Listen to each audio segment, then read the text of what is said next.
Hey people, how y'all doing today? Happy Easter, blessed Sunday, and much blessings and love to everybody that's watching. So, excuse me. So today, I'm just gonna basically be practicing on my drum pad right here. Okay. So for those of you who are drummers, I use a Vater uh, drum pad. This is a 12-inch, and I'm using Vader's Super Jazz. Okay, let me show you all the tip. So it's a little bit longer, but it's lighter. Um, so for those of you who are drummers as well, um, you can use whatever stick you'd like to use. Um, you can use marching sticks, you can use regular sticks, whatever you like to use.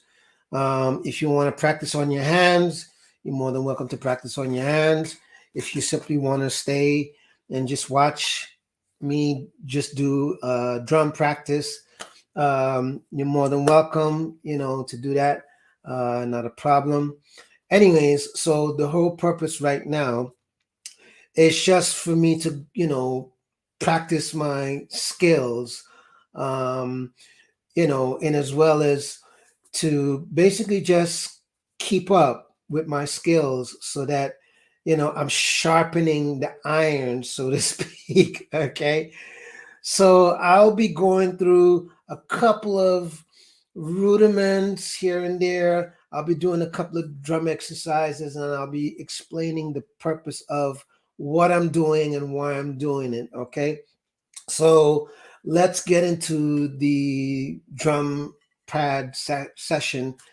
And Yeah, let's get into it. So right now I'm just gonna basically warm up my hands. And the way to warm up my hands is going to be I'm just going to play, what is called quarter notes. Okay. It's going to go like this: one, two, three, four. Right. So everything I'm doing is in 4/4 timing. So it's going to be one, two, three, four. Right. So basically, whatever I do, it's going to be one, two, three, four. One, two, three, four. Right? So I'm going to alternate each time. So I'll start with this hand going one, two, three, four. Then I'll start with this hand going one, two, three, four. One, two, three, four. One, two, three, four. One, two, three, four. Two, two, three, four. Three, two, three, four. Four, two, three, four. Five, two, three, four. Six, two, three, four. Seven, two, three, four. Eight, two, three, four. Nine, two, three, four. 10, two, three, four. 11, two, three, four. 12, two, three, four. Right? So basically, I just did what is called 12 bars, all right, of me just doing quarter notes. Okay. And by the way, speaking of practicing, it is recommended that you use a metronome of some sort, or you can actually listen to music and just practice along to the tempo of the music that you're listening to so that you can, develop and strengthen your chops or whatever you feel the need for the practices. Okay. Anyways, so but I'm not going to be using a metronome for now. Right now, I'm just, going to be warming up my hands. So I just did what is called quarter notes. So now I'm going to do eighth notes, which sounds like this.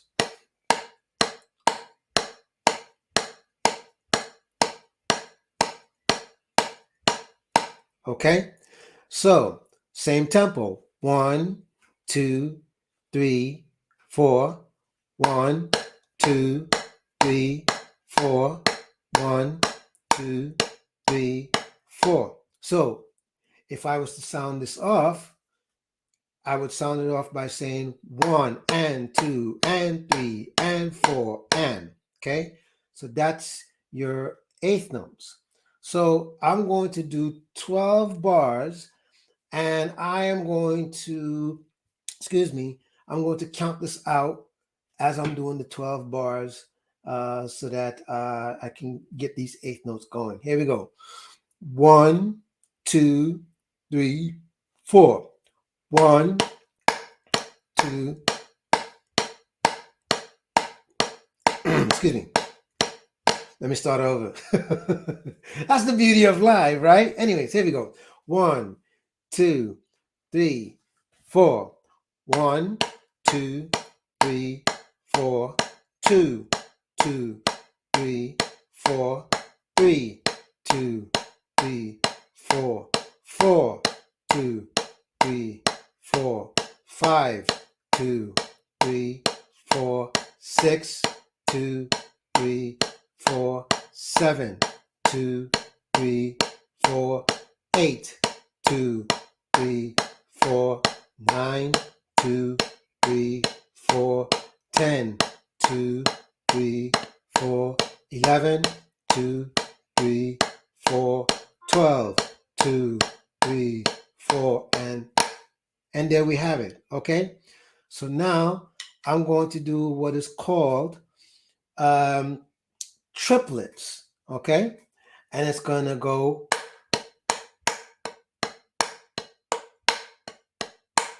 same tempo. 1, 2, 3, 4, right? But the triplet is going to be 1, 2, 3, 1, 2, 3, 1, 2, 3, 1, 2, 3, 1, 2, 3, right? So that sound is going to be like this. 1, 2, 3, 4. 1, 2, 3, 4. 2, 2, 3, 4. 3, 2, 2, 4. 4, 2, 3, 4. 5, 2, 3, 4. 6, 2, 3, 4. 7, 2, 3, 4. 8, 2, 2, 2. 9, 2, 3, 4. 10, 2, 3, 4. 11, 2, 3, 4. 12, 2, 3, 4, and stop. Right? So now we're going to do 16 notes, which is this. Right? So same tempo, and this time I'm just going to do 8 bars. Okay? 1, 2, 3, 4. 1, 2, 3, 4. 2, 2, 3, 4. 3, 2, 2, 4. 1, 2, 3, 4. 3, 2, 3, 4. 2, 3, 4. 8, 2, 3, 4. 2, 3, 4. Okay, I cut it short. So what? All right. So that's basically 16 bars, right? So same tempo, and I'm just gonna do, like, shall we say 30 seconds, right? So 30 seconds is obviously a lot faster than it going, right? So we're gonna go, right? So here we go. 1, 2, 3, 4. 1, 2, 3, 4. 2, 2, 3, 4. 3, 2, 3, 4. 4, 2, 3, 4. 5, 2, 3, 4. 6, 2, 3, 4. 7, 2, 3, 4. 8, 2, 3, 4. And stop. Okay? And we can keep going and keep going and keep going. Okay? So now I'm just going to uh, do some warm ups. But the way I'm going to do the warm ups is I'm just going to alternate different stickings. So I'm just going to do eighth notes, right? And the way I'm going to do these eighth notes is going to be different patterns. So it could be just 1, 2, 3, 4, 2, 2, 3, 4, 3, 2, 3, 4, 1, 2, 3, 4. Okay? So basically, what I'm going to do is I'm going to play the eighth notes for a little while. Then I'm going to switch it up for a different pattern. And then I'm going to switch it up for another pattern. Okay. So the key here, especially when you're practicing, is you want to develop the chops so that not only your hands, you know, they're nice and loose and they're comfortable, but also the blood flow genuinely of your body also is really good so that when you tend to play, let's say, faster, you don't have to put as much tension. No, as a matter of fact, anytime you're playing, we don't want any kind of tension whatsoever. No, no tension. If anything, we just want to be comfortable. We just want to play and we just want to be heard, right? So, one of the key things to being heard, especially, if you're going to play loud music, is to be able to snap your wrists because playing dynamics is very, very important. So you should be able to play like this without a problem. And I should be able to get louder and louder and louder and louder and softer and softer and softer and softer and softer and softer, right? And you notice I'm not, you know, doing this or not doing this or not doing this. And there's a reason for that. Now, for certain things or for certain moments, shall we say, you might find yourself doing that. But I can guarantee you, if you were playing a show where it's on a big stage, there's loads of amplification, there's lights, there's production, so forth and so forth and so forth. Um, you don't want to burn out your energy. No, that's the last thing you want to do, especially, on those type of shows where, it's anywhere from an hour and a half to 2 hours, right through. No, you don't want to do that. If anything, you want to play in a way where, you can just snap and you can still sound loud. And also, depending on how you have the drum tuned, will determine how much more volume you can get from it. But like I said, every once in a while, you might do that just to be flashy or whatever the case is, but not constant. And unless if you have the stamina to do that, then hey, by all means, you know what I mean? I say go for it, right? But in any case, so let's get back to playing on the practice pad. And like I said, I'm just going to do eighth notes, okay? And I'm just going to do variations of the eighth notes, okay? So here we go. 1, 2, 3, 4. 1, 2, 3, 4.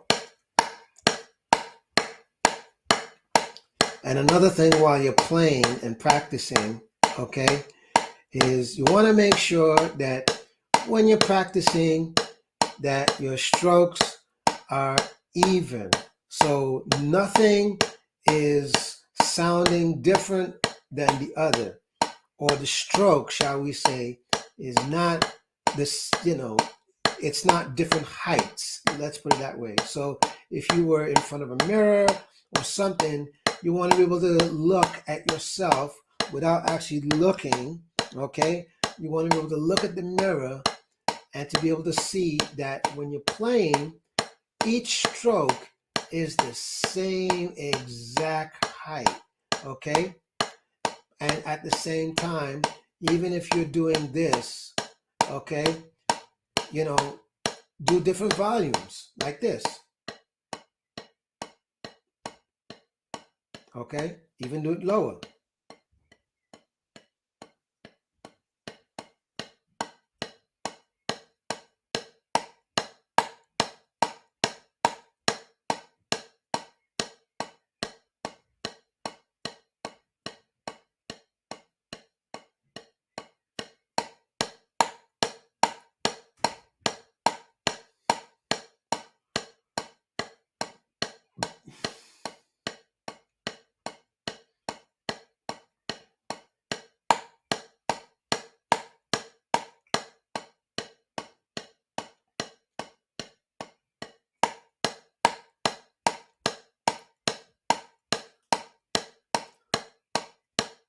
So right now I'm still playing, still at an easy pace, nothing strenuous, just easy pace, just to make sure that my chops, my hands, are warmed up.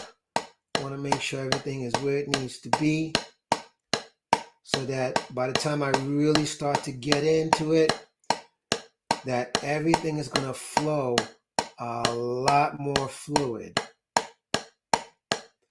And actually, believe it or not, practicing slow actually helps, believe it or not, because not only it warms up your chops, but also it helps you to be more fluid by the time you get to where you need to be, okay? Because as they say, that consistency definitely breeds in perfection, okay? So yeah, I'm just playing like this, just making sure the chops are warm, right? Now I'm going to switch up to just playing the same thing, but on each hand, okay? Here we go.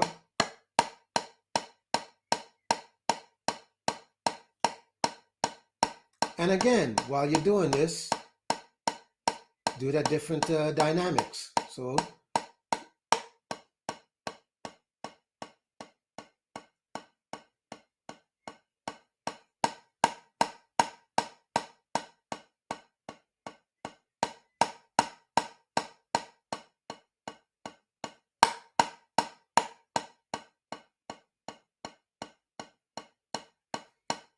okay, nice and easy, nothing too complicated, okay? And as you notice, the louder I get, I'm not using this in any kind of way, or I'm not doing like this. I'm just letting it snap, okay? And let's go to the next hand. Here we go. Same thing.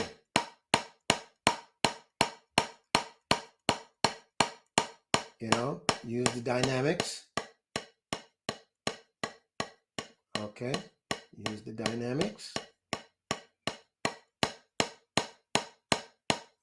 Use the dynamics. Okay, use the dynamics. But we're just going to keep it going. Keep it going. Okay. I'm just using my internal clock. So basically I'm just going 1, 2, 3, 4, 1 and 2 and 3 and 4 and 1, 2, 3, 4. I'm just using that internal clock. And that's exactly where my tempo is.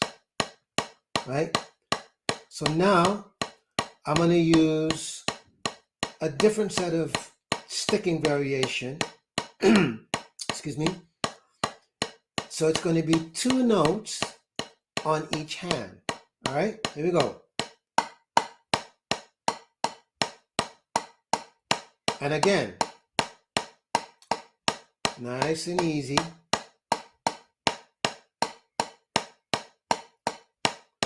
Use your dynamics.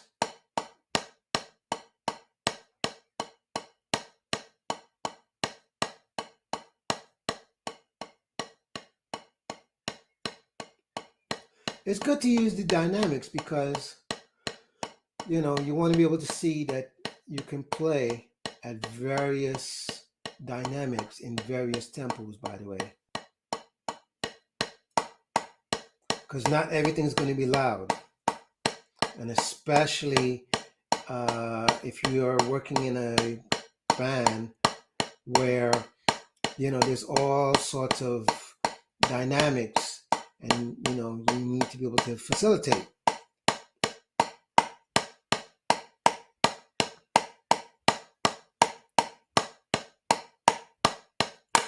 Okay, and there you have it. So my hand should be relatively warm where I can play a little bit more and play a little bit faster, but I'm not going to get there just yet because what I want to show y'all is I just want to show y'all different variations, different patterns, and different things that you can do as far as practicing, right? So, so let's do this, okay? So now we have that, and I'm going to play what is called the triplets, but I'm going to play, let's say, the triplets and 16 notes, right? And again, I'm just going to use an internal clock, okay? So it's going to go.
Okay.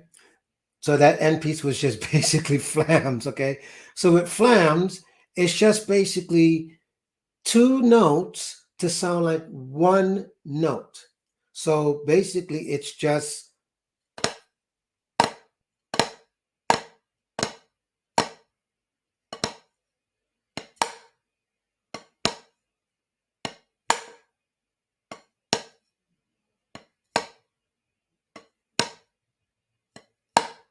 so the flam is sort of like there's a ghost note and then there's a full note. So when we put that together, it's supposed to sound like this.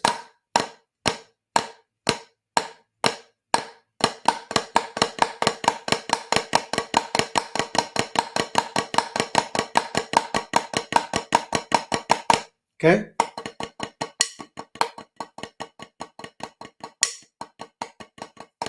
Okay? And that's basically flams. Right.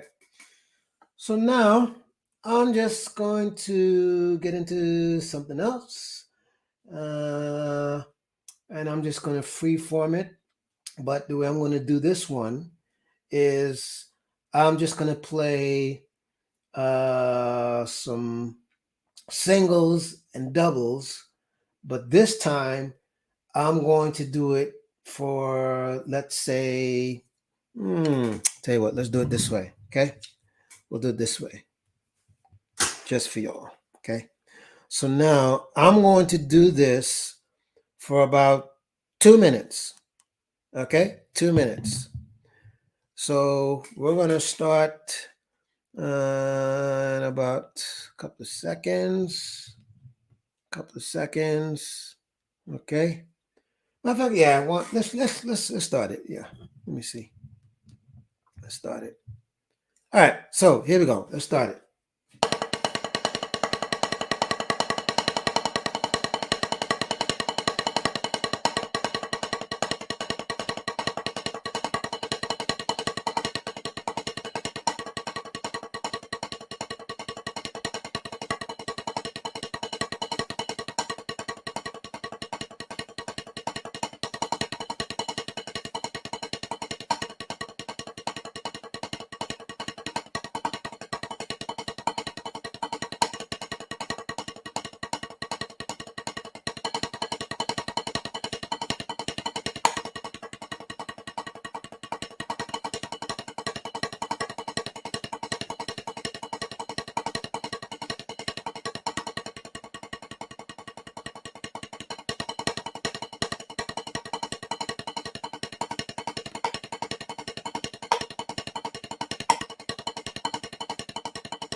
Oh boy.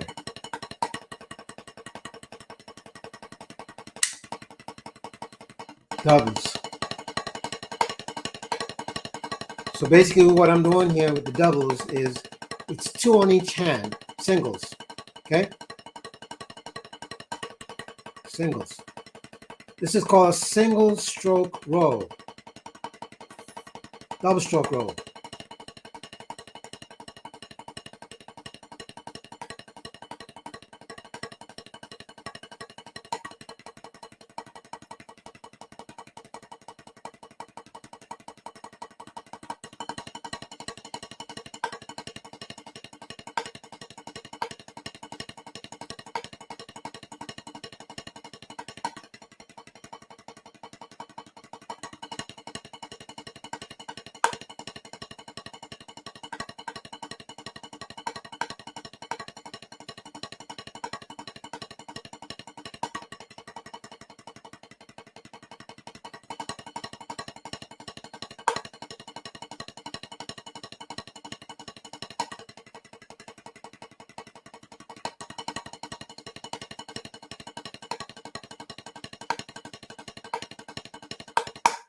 Okay, so there we have it. All right, not bad. See, so I extended the time a little bit. All right, no problem. So now I'm just gonna free form, me just practicing, and as I'm practicing, um, as you're going to notice that uh, I have no rhyme, no reason. I'm just gonna do a bunch of different rudiments, a bunch of different strokes, things, whatever. So I'm just going to free form it from this point on, because now my muscles are nice and warm, and now I can get it going. All right. And for any drummers that are out there watching, once again, I'm using a Vater 12-inch practice pad, and I use the Super Jazz. Okay, this is what I use right here, the Super Jazz model made by Vater. And for y'all who would like to get this practice pad and these sticks, please go to vater.com. Pick up all your sticks, your brushes, accessories, everything that you would need. It's right there at vater.com. And yes, I'm endorsed, so I have no issues in saying this. I'm not getting paid to say this, but at the same time, um, I endorsed and I love their stuff. I love the products. And other than that, Vader, they've been absolutely wonderful people for the last, umpteen years that I've been with them. And it's a beautiful thing. So let's get on to playing. Here we go.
Yes. Greetings to everybody. Greetings, greetings. Hello.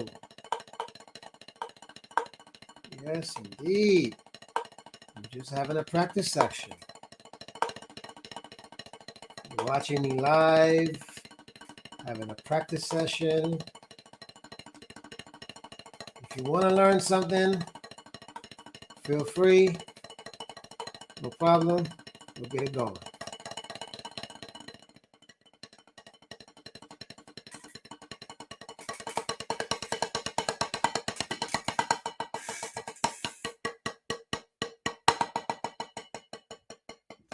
All right. Let's see who's in the room. All right. Shout out to Mr. Membard. I hope I'm saying your name correct. So I apologize in advance if I'm saying your name wrong. So yeah, how you doing? How you doing? How you doing? I'm just having a practice session.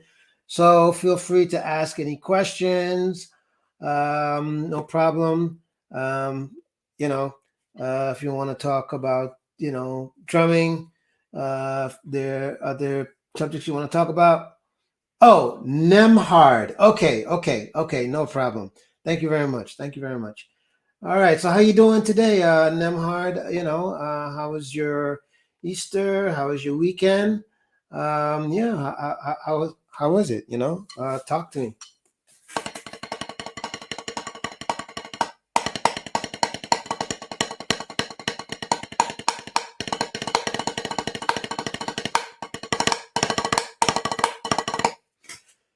Oh, yes. Respect, my brother. Respect. Yes, sir. Yes, sir. All the way from Jamaica. You don't know. Yes, sir. You don't know. All right. Yes. Yeah. Definitely. Got to hear that your Easter was good. Yeah. So, I'm just having a practice session. And, if there's anything you would like to see me play or you'd like to learn, feel free to ask. I'll be more than happy to show you, so definitely. So, yeah.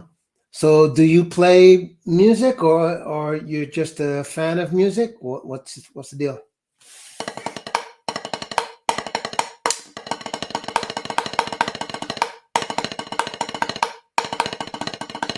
By the way, you mentioned you heard of me from a podcast. Which podcast did you hear about me from? Tell me.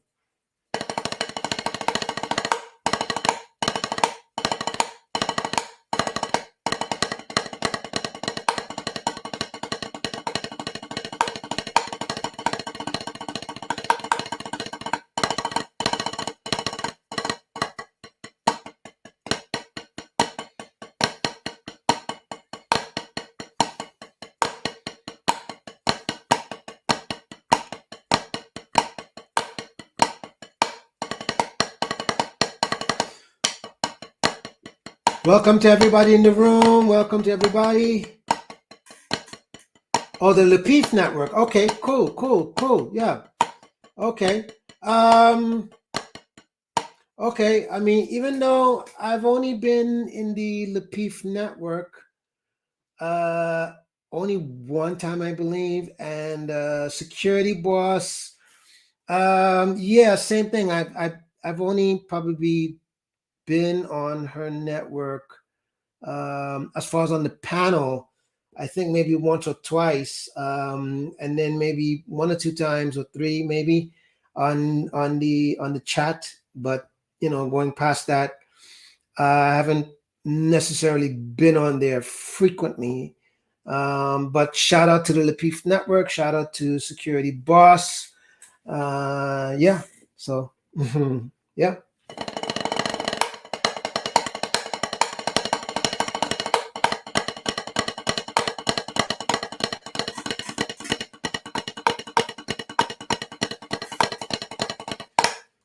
Well, thank you. Thank you very much. Yeah. But it's okay. I mean, regardless of wherever it is that you've heard from me. Um, yeah, but regardless, I'm just grateful that you're here and you're just joining me in my practice session. And yeah, we can have a conversation while I practice. You know, or if you want to talk about drums, music, whatever, let's get it going. Yeah, definitely, definitely. So, what part of Jamaica are you from?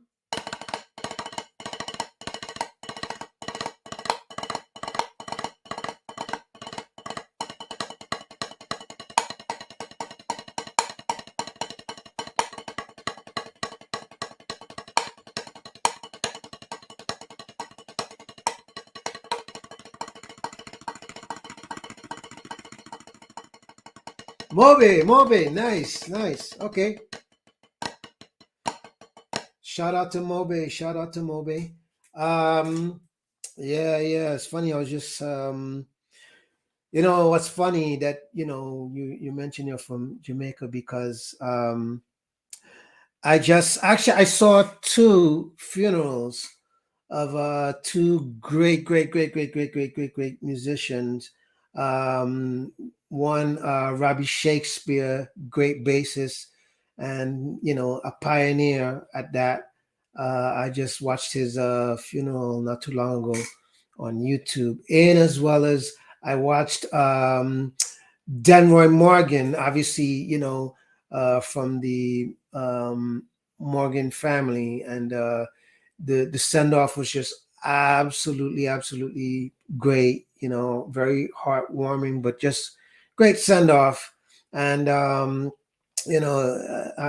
always you know grateful to know that these gentlemen, along with everyone who has passed along recently, has contributed uh, their time and their efforts on this planet Earth, right? So it's a good thing. Yeah.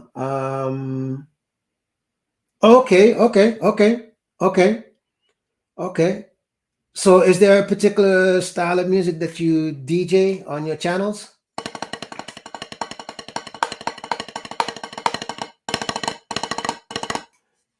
The one of the best. Oh, okay, okay. Is there a particular song that you produced or anything like that? Yeah, yeah, yeah, yeah, yeah, yeah, yeah. Well, funny enough, speaking of the Morgan family, I've actually worked with Morgan Heritage. I did backline for them on one of the tours a couple of years ago, and actually, it was a friend of mine, Steve Williams, at that time was the drummer. Great guy, great drummer, and he was the one that played on the second album. And yeah, yeah, yeah. Oh, you just play. Okay, what exactly do you play?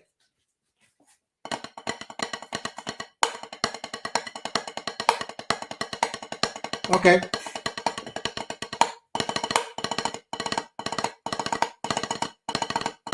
well, that's good to know. It's good to know.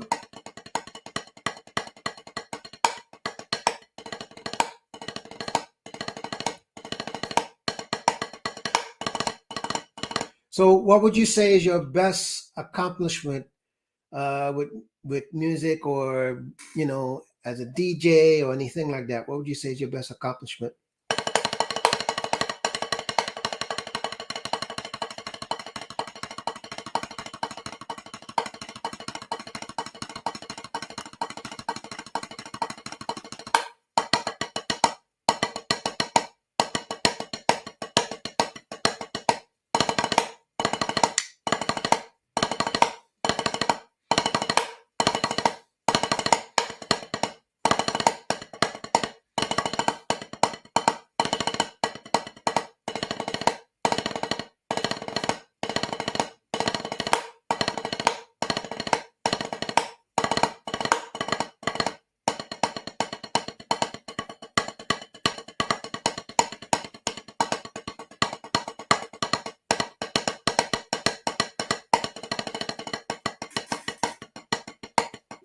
Okay, very good, very good, very good. And I'm sure the people in those parties, they definitely appreciate, you as a selector, and you doing your thing, man. Definitely. And I appreciate you as well, as a selector, because if it wasn't for DJs and anybody who plays music doing their part, um, to play for a party or to play for anybody, you know what I mean? All right, my brother. So you enjoy your dinner, man. Definitely, definitely enjoy your dinner, and hope to see you around, another time. And please spread the word about the channel. And if you have a request for a song that you would like for me to do, just leave a comment after this video uh, that you would like for me to do as a drum cover. I'll be more than happy to do it for you, not a problem. All right.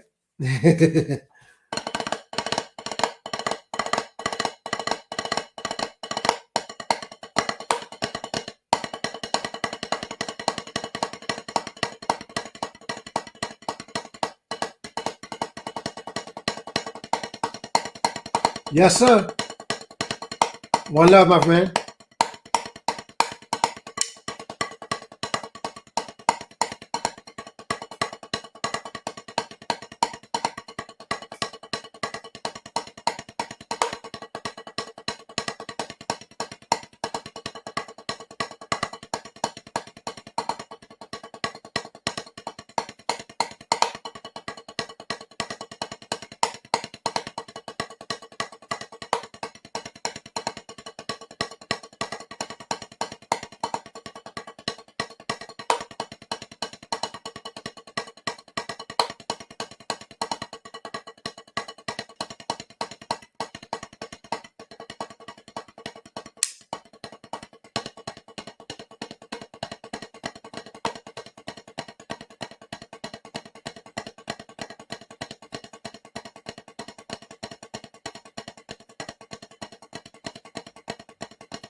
Yes, indeed.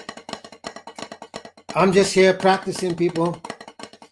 So anybody has a question about me practicing, about drums, or if there's something on your mind you want to ask, feel free.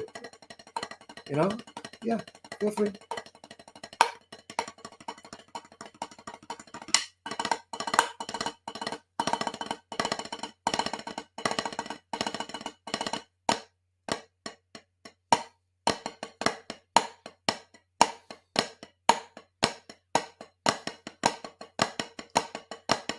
Happy Sunday, everybody.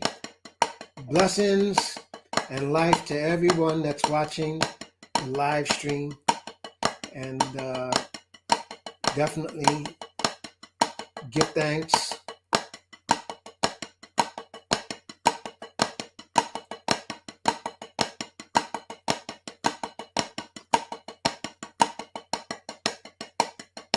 So basically, what I'm just doing right now, the sound that you're hearing, this is called a triplet. 1, 2, 3, 4. 1, 2, 3, 4. This is called a triplet. So right now what I'm going to do is just play the triplets on each hand, and then I'm going to play the triplets like this.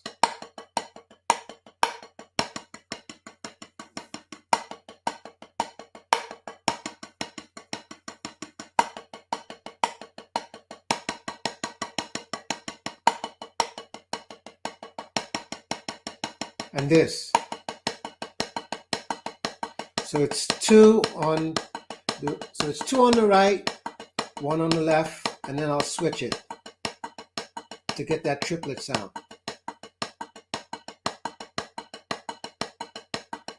Triplet. That's what I'm playing, triplets.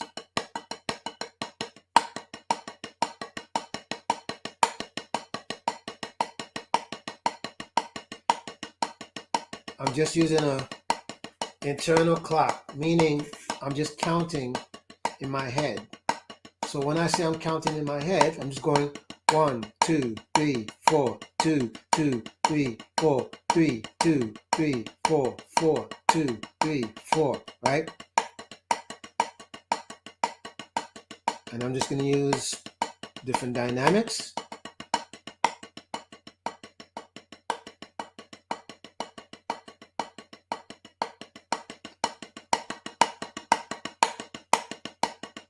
And then we're going to go back to going even.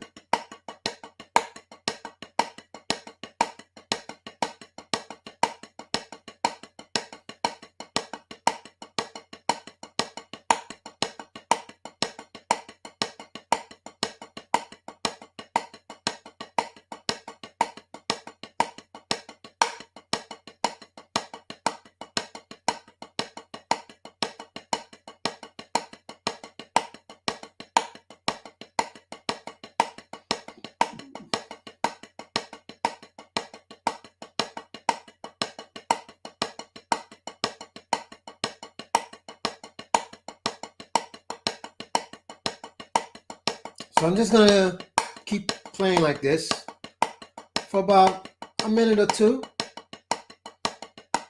And then I'm going to stop, rest my hands for a little bit, and then we're just going to continue.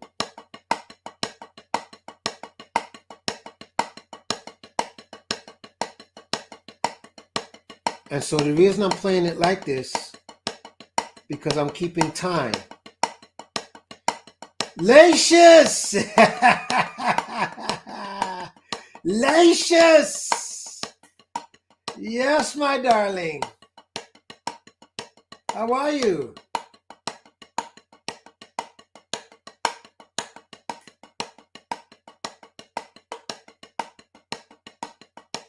Glad to see you, Lacious. How's the family?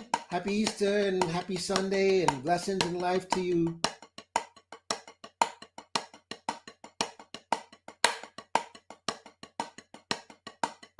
Yes, love it, love it. So how's the garden? I see that you're growing a garden. How's that coming along?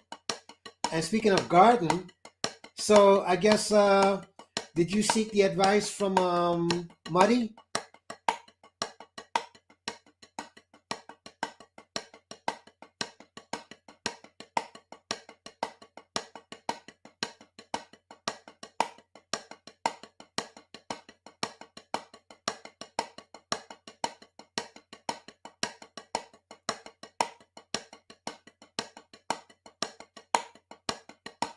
Yes. Yes, with the garden.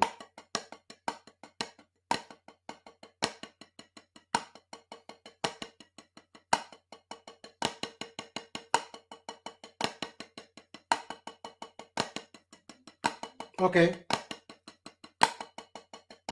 So what are you growing in your garden so far? Or what has blossomed so far?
Okay, okay.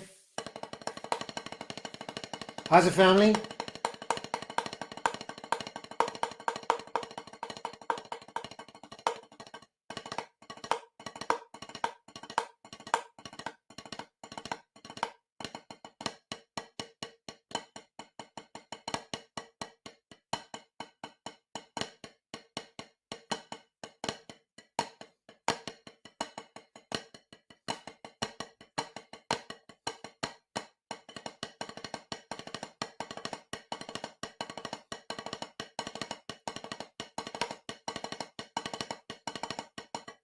Good for you. Good for you.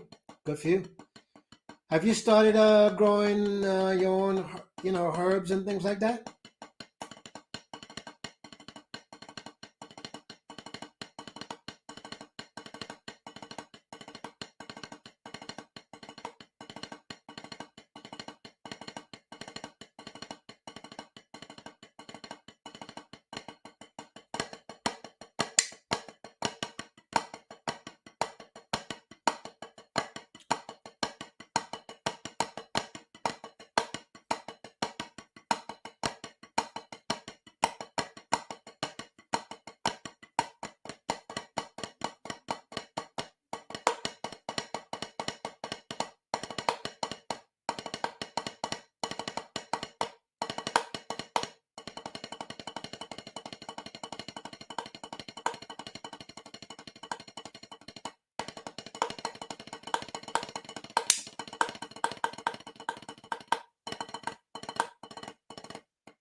Nice. So, would you say since you started growing the herbs, that it's made a difference? Like, for example, with the taste of food, or even just from a health standpoint, do you think that it's been a lot better for you and your family?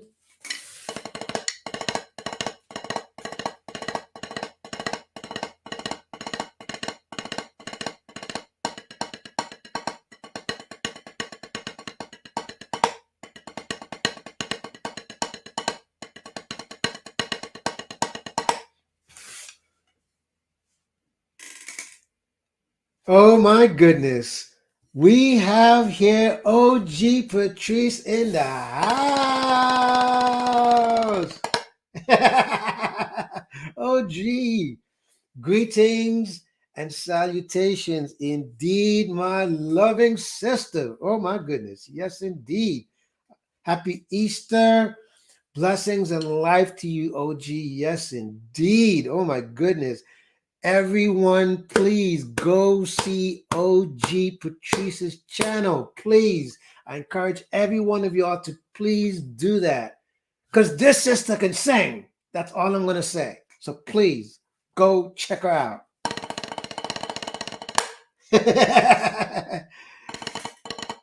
Wow.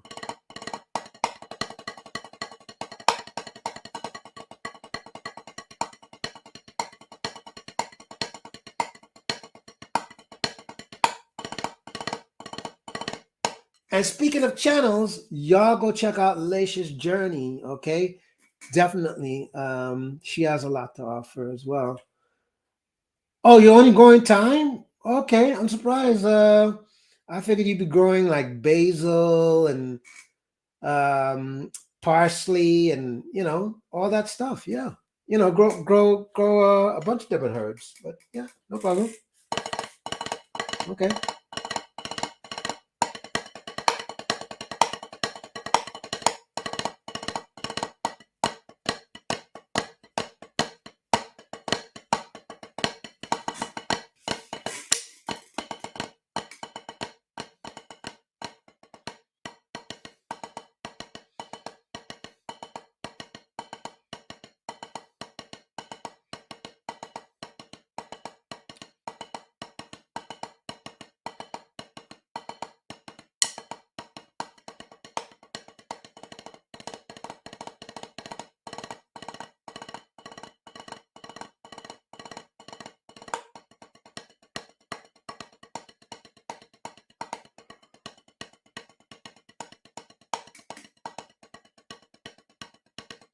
Okay,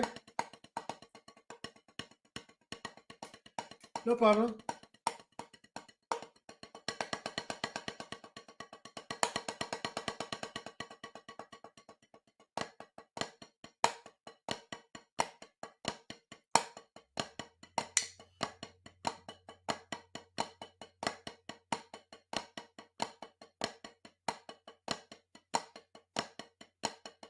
So, OG, if you're still in the house, please put up more videos of you singing. I mean, I love it. I love it. Definitely. Beth Hart had a. Okay, what's the drummer's name?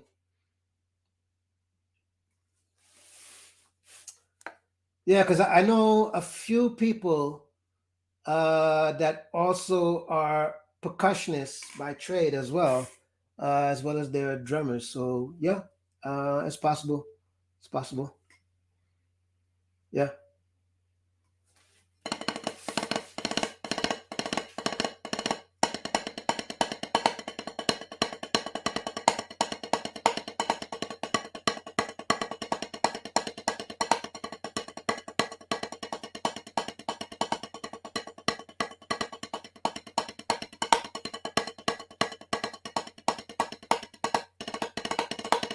Yeah.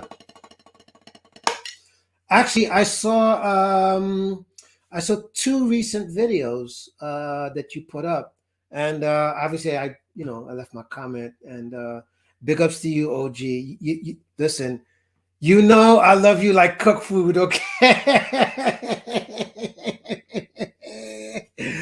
Oh my goodness, man! Seriously.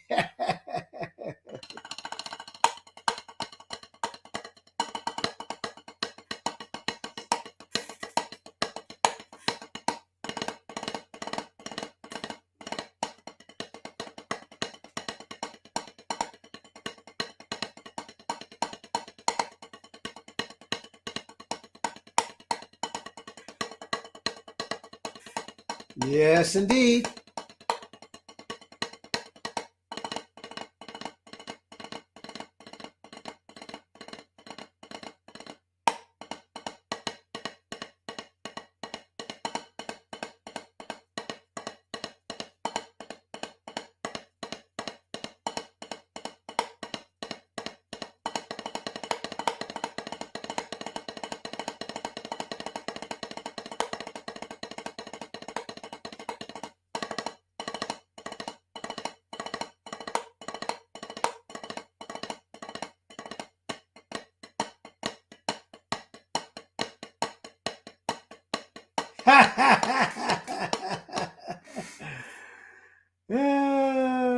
Yes, thank you so much. Thank you so much. That's awesome.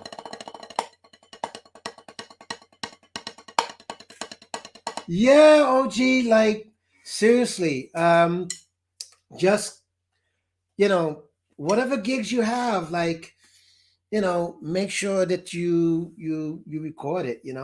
Oh, and another thing, OG, um, instead of recording it like this, record it like this. Okay, that's my advice, as well as make sure OGs that you put a description, like at least tell people what they're going to see in the video and whatever things you want to say in the video, and make sure you put tags. It's very, very, very, very, very, very, very important, because by putting the description, by putting the tags, that's how people who don't know you discover your videos. So yeah, you can still go ahead and edit it and put all the tags. Like for example, you can put the name of the song, the artist. You can put OG Patrice sings. You can put music. You can put vocalist. You can put singer as your tag. Anything on that video. You could put live band. You could put Vegas. Anything that has to do with that video, definitely put the tag, because people will discover you, as well as the description, because the description works as a SEO. Because sometimes let's say you might put, I sang at blah blah blah place, and the fact that you said you sang at some place, it works as an SEO, and it can come up in a search where somebody's looking for that, and boom, they're looking at your video. So, you know, just something to think about. Anyways, all right, I'll drop the link. I'll drop the link. I'll drop the link. I'll drop the link. Okay, let's drop the link. There we go. All right.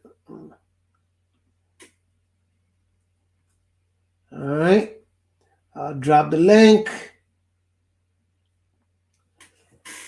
There we go. So if y'all want to come on up, let's chat. And while I practice and you want to talk about whatever, hey, it's all good. It's all love.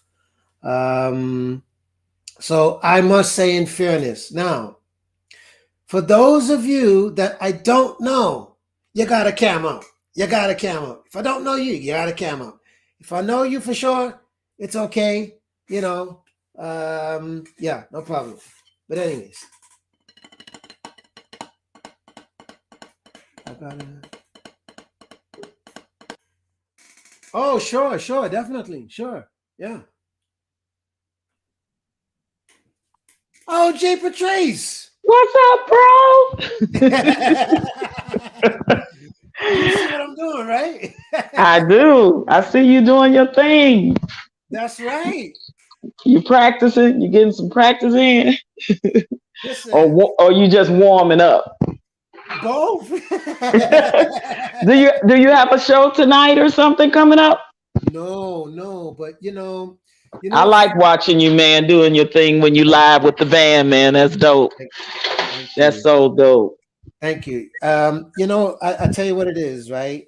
Is because festival season is about to start. Yes. Yes. And it's funny because a lot of the ads are popping up everywhere, Yep. and they're obviously they're going to pop up a lot more often. So by me just doing what I'm doing here, it's Mm-hmm. it's it's kind of like this is just my way of, how can I put this? This is just my way of saying, let me get ready for the opportunity. Right. Right. Exactly. So yeah. So speaking of people, let's get lacious. Hey, Lashes. How are you? Lacious. I'm What's up, driving. That's lady? why I said to drop it. Where How you What's you guys going driving on? to? doing? I'm gonna mute myself a little baby crying in the back seat. I'm driving down the road. Okay. We Okay. good, lady. How you doing? I'm doing good, doing good. Can't complain. Life is good. Good to see you guys. Awesome. Good to Good to see see you. you Good to see too. you. It's good to be seen, I tell you, and heard. Let me tell you, So true, and I didn't know Luscious you is start your always channel on the up. That's move. good. Yeah, Luscious. I just only load videos, but I'm gonna go on there and start like talking and doing some introductions, and when I can go live, when I'm doing some shows and stuff like that. Like tonight, I'm gonna do something, and then I'll load the video up Yeah, tomorrow. yeah, You know what I mean? yeah, That's yeah. great. Yeah, and I think you're gonna be a good host, a good speaker. Thank you, thank you. Yeah, I So think you yeah, should have so your I first talk show. I know, right? I would love to do something like that because I used to do a radio show. So Oh, I would love really? to do, yeah, I did a radio show where I was interviewing celebrities and stuff. So, yep. Awesome. And what I want to do eventually with the YouTube space is to do the same thing, sort of like Exactly. that, like interview musicians like yourself and other artists, especially up and coming artists. Like I really like to give them some shine. You know what I mean? Done. Exactly. So let me tell you. So last night I went to see my girl Beth Hart, right? Oh, yes. And the beautiful benefits of having front row seats is that not only do you get the concert, but you get the experience. Yes. So I got plenty video footage. I'm gonna shoot you some, and then I got the honor to meet her and take a picture with her last night. She Hmm. left her shoes on the stage. She took her shoes off right up front stage, and she walked off, and they was cleaning off the thing after everything. I said, she don't even realize she left her shoes, and she took her shoes off because she said they was hurting her feet. And she one of them artists like Patty. She don't care. She flipped them suckers off.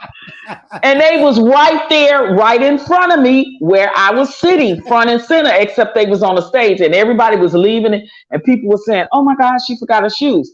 So when the show was over, she was still on the stage, but she was on the side in the back talking to her people. So I grabbed the shoes, and as I'm walking to go out, I get to the end of the stage and I call her name. I say, Beth. She turned around and I held her shoes up. She's like, oh my God. And she came over. Look, right. She came over. She was like, oh my God, thank you so much. Cause I'd be so comfortable barefooted. I forgot all about my shoes. She said, and she give me this big old kiss on my head. She said, let's take a selfie. I thought that was so freaking awesome. We're kid. Man, and we talked because when her last song she did was "I'd Rather Go Blind" by Etta James, which is one of my favorite songs, other than "At Last." And I told her, I said that touched my heart. I said because I portrayed Etta James in Vegas for 2.5 years, and she was like, "Are you serious?" I was like, "Yes." Wow. She's like, "That's amazing." I told her, I said, "Thank you." I said, you did an awesome job. I got all the footage on it, man. When I tell you, Mike, I'm so glad that she's back and she's clean and sober because, she struggled with her sobriety. I can understand. Off and on for years and years. And I don't know if a lot of people don't remember where Beth Hart got her start from. Beth Hart won Star Search in 1993. Wait a minute. Hold it. Was that the year after Sinbad or the year of Sinbad? You know what? I don't know what year. I can't remember what year Sinbad won. I can't remember. But I know she won in 93, honey, because I was a fan of hers ever since then. And then, she won, and then she, fell off, because she got into addiction, and she fell off for years. Right. And she talked about it on stage. It was really surreal. And and she's been clean and sober now for 7 years. But yeah. Wow. And it was just so surreal to hear her story. But knowing that she's one of my favorite female singers out here now, because she got that bluesy rock voice. Of course. Just freaking amazing, man. And but she felt like I was her hero. She's like, you my hero. You scared? She said, because I sure would have walked off this stage, went back and went into my hotel and forgot that I had shoes on. She said that's how much she loves being barefoot. She said those heels be hurting my feet. I said, yeah. I said, but they too pretty to leave behind. Yeah, but let me tell you something. You know what? It's interesting you said that, because the first thought I was thinking was, man, it's almost like you gave her like that Cinderella moment. Exactly. And I said, a lady can't forget her shoes on stage. She just started cracking up. When I tell you she was so down to earth and so cool, and I love artists that are like that because they're so real. They're so down to earth that they relate to you. You relate to them. Like, listening to her stories, talk about her sobriety, and listen to her stories, talk about, she talked about her father, because she said, but she said, but I'm gonna dedicate this song to my father right now, even though I'm pissed off at him right now. We had a big argument. But she was like, but my dad, he was a badass, he was a big gambler in Vegas, and she's like, he was a bad MFer though, and he did some prison time. She's like, yeah, my dad was a bad MFer. I was cracking up. I'm serious. That's how she was talking on stage, and I was like, oh my God, she's just so real, so real. So yeah, it was an awesome show, and even her opener. Opener was just this young lady. She was from Missouri, actually. Okay. And she's an up and coming artist. She opened up for her. She got this really pretty soft soprano voice, and she just stood there with her keyboard, and Mm-hmm. sang song and told stories and stuff and asked people to follow her. And I think about that. I was like, yeah, up and coming artists that get the opportunity to open up for a lot of these bigger artists. Mm-hmm. Some of these people, they really let some really big people, Yeah. really let some truly good, um, Yeah. opening acts to open Yeah. up for them. So she said she was so grateful for the Yeah. opportunity. And it's so funny because when Beth got on stage, she talked about, the show was last night, which was Saturday. She talked about how Yeah. she arrived here. They got here Friday morning. They did their sound check, and all of that for the Yeah. show Yeah. for Yeah. for last night. She said, Yeah. "But guys, I went to this most amazing karaoke joint." She said that I did karaoke and I had so much fun. And then she named the place here in Arizona. She's like, "You guys got to check this place out. It's amazing." She said, "I had so much fun." And I was like, wow, she still go to karaoke. She was like, Hey, "I she's love just it." living life, right? Yeah, man, she was so down to earth. So she said the name of the place. And I said, well, okay, I'm going to go there and check it out then. If Beth Hart hang up in there, I know I can hang up in there. That's funny. So yeah, it was fun. It was real cool. But Okay, yeah, so Patrice, let me just ask you, just out of curiosity. uh-huh. So her shoes wasn't smelling by any chance, right? Oh no, no, no. They were brand new. No, they They're were brand brand new. new. Okay. Actually, she had some booties on, like the ankle boots, and they were Yeah. heels, and they Yeah. were leather, and Yeah. they had the toe out. They were really cute. I mean, really, and you could tell they were brand new. They were brand new. Like she probably Whoa. bought them while she was out here in Arizona. You know what I mean? So She probably her feet probably didn't break them in properly. yeah, she said they hurt. That's why she took them off. She said, "I hope Oh, y'all don't okay. mind. I gotta take these damn shoes off. They hurt my feet." So she probably hadn't broke them in yet, which happens a lot, or either Right. just, women just, they sometimes they wear heels long and it start to hurt their feet. Patty like that. She'll throw them shoes off in a minute, you know.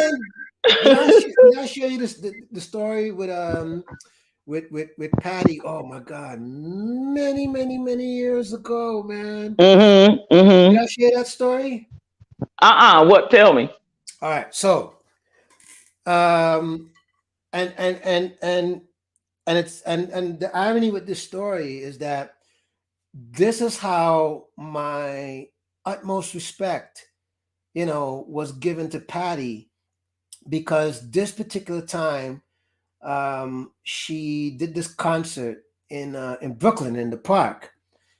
So when she got up there, like within the first song, okay, you know, she's just doing Patty as she normally does, and she had on this like leather. No, no, she had on this mink coat, very beautiful coat, heels, you name it, da da da da, whatever, whatever.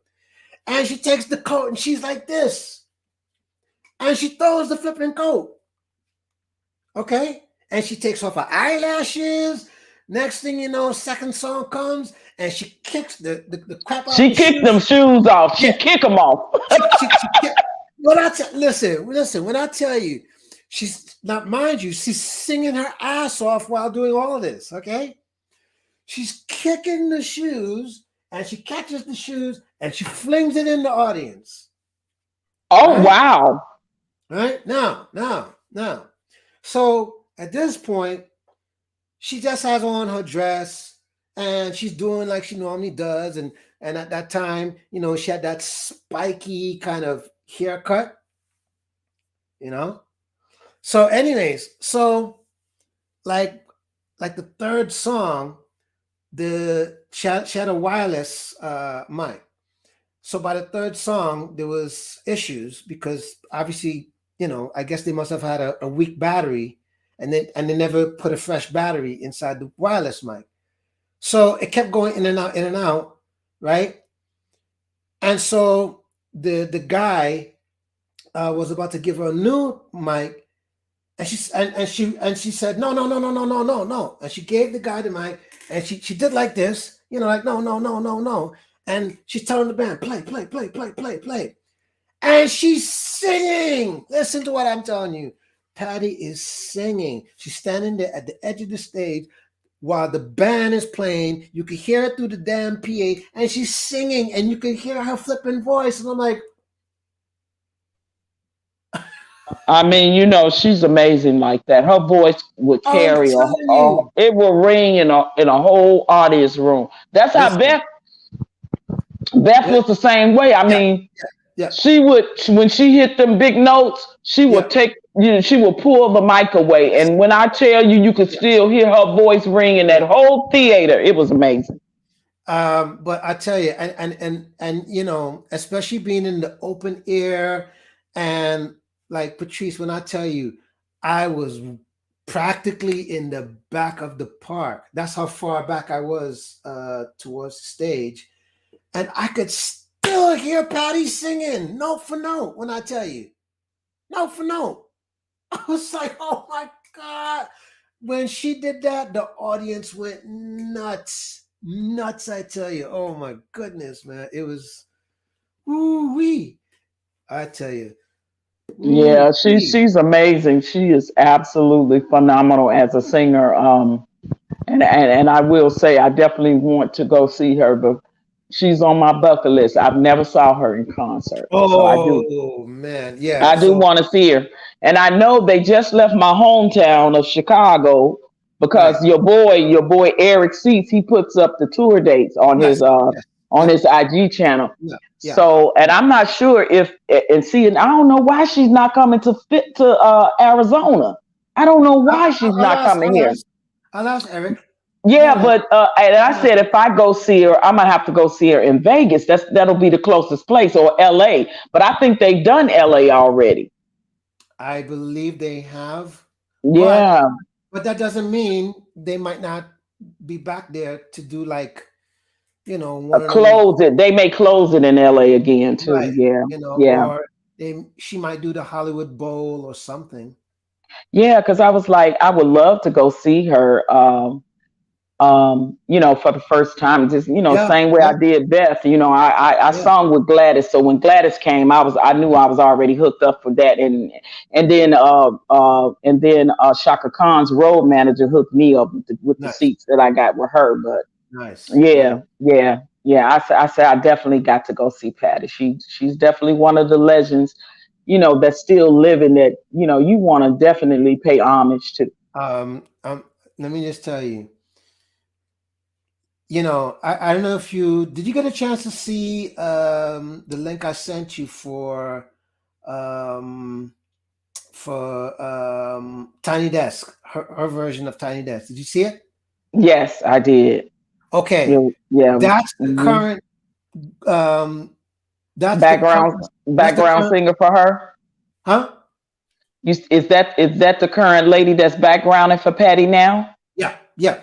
Those Yep. Mm. those are like the old heads that came back Yeah. because And for I a and while I'm she was telling you, using the one other of people. them, yeah, one of them is my girlfriend's first cousin. I told you Nice, my girlfriend's nice. first cousin sings background for Patty, and I bet you she's one. I don't know her name. I'm gonna have to call her and ask her what's her cousin's name. But I Yeah, bet you it's one of them ladies that I yeah, saw in that yeah. film. Well, all of them can sing. All of them. Trust me, all. Yeah, they bad with it. Yeah. Oh yeah, I mean, when I tell you Beth Hart, her vocals is phenomenal. It's out this Yeah, world. yeah. Yeah, and it's just good to see her back in stride touring and doing her thing. And her husband came out. She introduced her husband and everything, and she talked about how they moved back to um, L.A. And bought their Okay. house and everything. So yeah, she back out there in L.A. So Man, oh man, I can only imagine, with Beth, um, she must be thinking, aside from the fact that you were just nice enough to bring back her shoes, but you're also a singer as well. So that just made her feel like, wow, I'm at home now because somebody understands exactly what the deal is. Oh yeah, absolutely. And I'm telling you, when I told her I portrayed Etta James in Vegas, her mouth just went wider. She was like, I can "Are you imagine. freaking killing me?" I said, "Yes." I said I did Etta for 2.5 years in Vegas. Yeah. She said, "That's freaking amazing." I So said, "Yeah." did you ever recommend that she check out your YouTube channel so that she could see all that You stuff know that you what? You know what? I don't do that for some reason. When I meet artists, I don't know why, but people tell me like you need to start letting do? people know Yeah, that you yeah. do stuff, and some of the celebrities that you've already worked with and did backgrounds for. Like you need to say stuff, and I'm one of them type of people. Like I don't like name dropping. I just don't. I be feeling No, funny. I mean, put it this way: you don't have to name drop per se, but at least if you think of it this way, like if I meet someone and I see that the conversation is going a certain way, and especially if they haven't heard me play, I say, "Hey, check me out on YouTube," because for me, I look at it as YouTube. That's my calling card. But at the same time, it's all wrapped in one because it's not just the calling card. You know, they can also be a fan. Because sometimes people just want to be a fan. You know what? You're right because she mentions this guy, Chuck Cricket or something, Clarence Hmm. Cricket, Hmm. Charlie Cricket, and Hmm. she says he's this new amazing artist to go check out on YouTube. So she definitely You she see, definitely promoted this dude. So I you see. I don't know why. You know what though? I was really tempted to ask her about being her background singer. I really was tempted to ask her, but I just didn't because every time I see her on YouTube in concert, she Right. never had background singers. She's pretty much, her musicians would be her background singers. I've never seen her Budget. with background singers. You know what I Yeah. mean? Yeah, but So it's as you can see, that's a budget thing. yeah, so and you may know all of her musicians that she had. She had this guy, and I know she said she named a lot of people that he's played with already. He's a Okay. famous guitar player, and then her bass player is pretty well known. He played the regular bass and the upright bass last night, Okay. and Okay. and then the drummer, he's badass. He plays drums and percussions because he did. I'm gonna send you some footage because I got a really good um, picture of him. Okay. Okay. I So kind I would it's send some it to you. I kind of something tells me You might some, know him. something tells me by the way, where's Beth based out of? Do you know? She's in L.A. Oh, okay. Yeah, Well, she lives in L.A. Hmm. okay, if it's LA, it's going to be, well, one guy that I know for sure, the two others I know of. Yeah, I Okay, know of. this guy was dark skinned, kind of Yeah. heavy, wore glasses, mustache and beard, older guy. All her guys were older. All of her guys, I would say, is over 50 that was in her band, honestly. And they were bad ass. Okay, They were seasoned musicians. so And check she this out. named them. She named them. I just can't remember the name of the Okay. guy. Is the guy's name Stacy Sidnor? No. If you name some drummers, I'll know it when you. Okay, if it's not Stacy, um I'm trying to think who else um plays That drums and plays drums percussion. and And percussion. Yeah. percussion. Because Hmm. because that guy I just called out, he also plays for the Jacksons. Oh, okay. You said Stacy And something. Wait, what did you say again? Sidnor. I don't. You It said sounds like Stacy. him. You said. It sounds like him. See, I don't know if she said Stacy. I thought I would Yeah, he recognize the also has name. another name. I can't think of it right now, but yeah. Okay, Yeah. but he may very well be. Like I said, he's heavy set, Yes. dark skin, Uh-huh. wears glasses, Yes. mustache and beard, Uh-huh. and badass on drums and percussion. Yeah, yeah. Yeah, Um, that's the only person I could think of at the moment. But chances are, if I see the picture, I could say that I know that's who you're him. talking about. Oh yeah, because Yeah, I got a close up of him because when he was doing that thing on the percussion, yeah, I snapped picture and I yeah, took some video. So yeah, like I said, I was right there to get perfect view of all the musicians on the yeah, video, and I yeah, kind of went down the line. So when they all had their little solo thing, I zoomed in on them. You know. yeah. Yes, yes, yes. Yeah. So yeah. So chances are, uh, as far as the band, I'm pretty sure I'm gonna know. I would say 80% of who you're talking about Okay. because I'm gonna shoot you. I'm gonna inbox you the yeah, video. yeah, yeah. That's fine.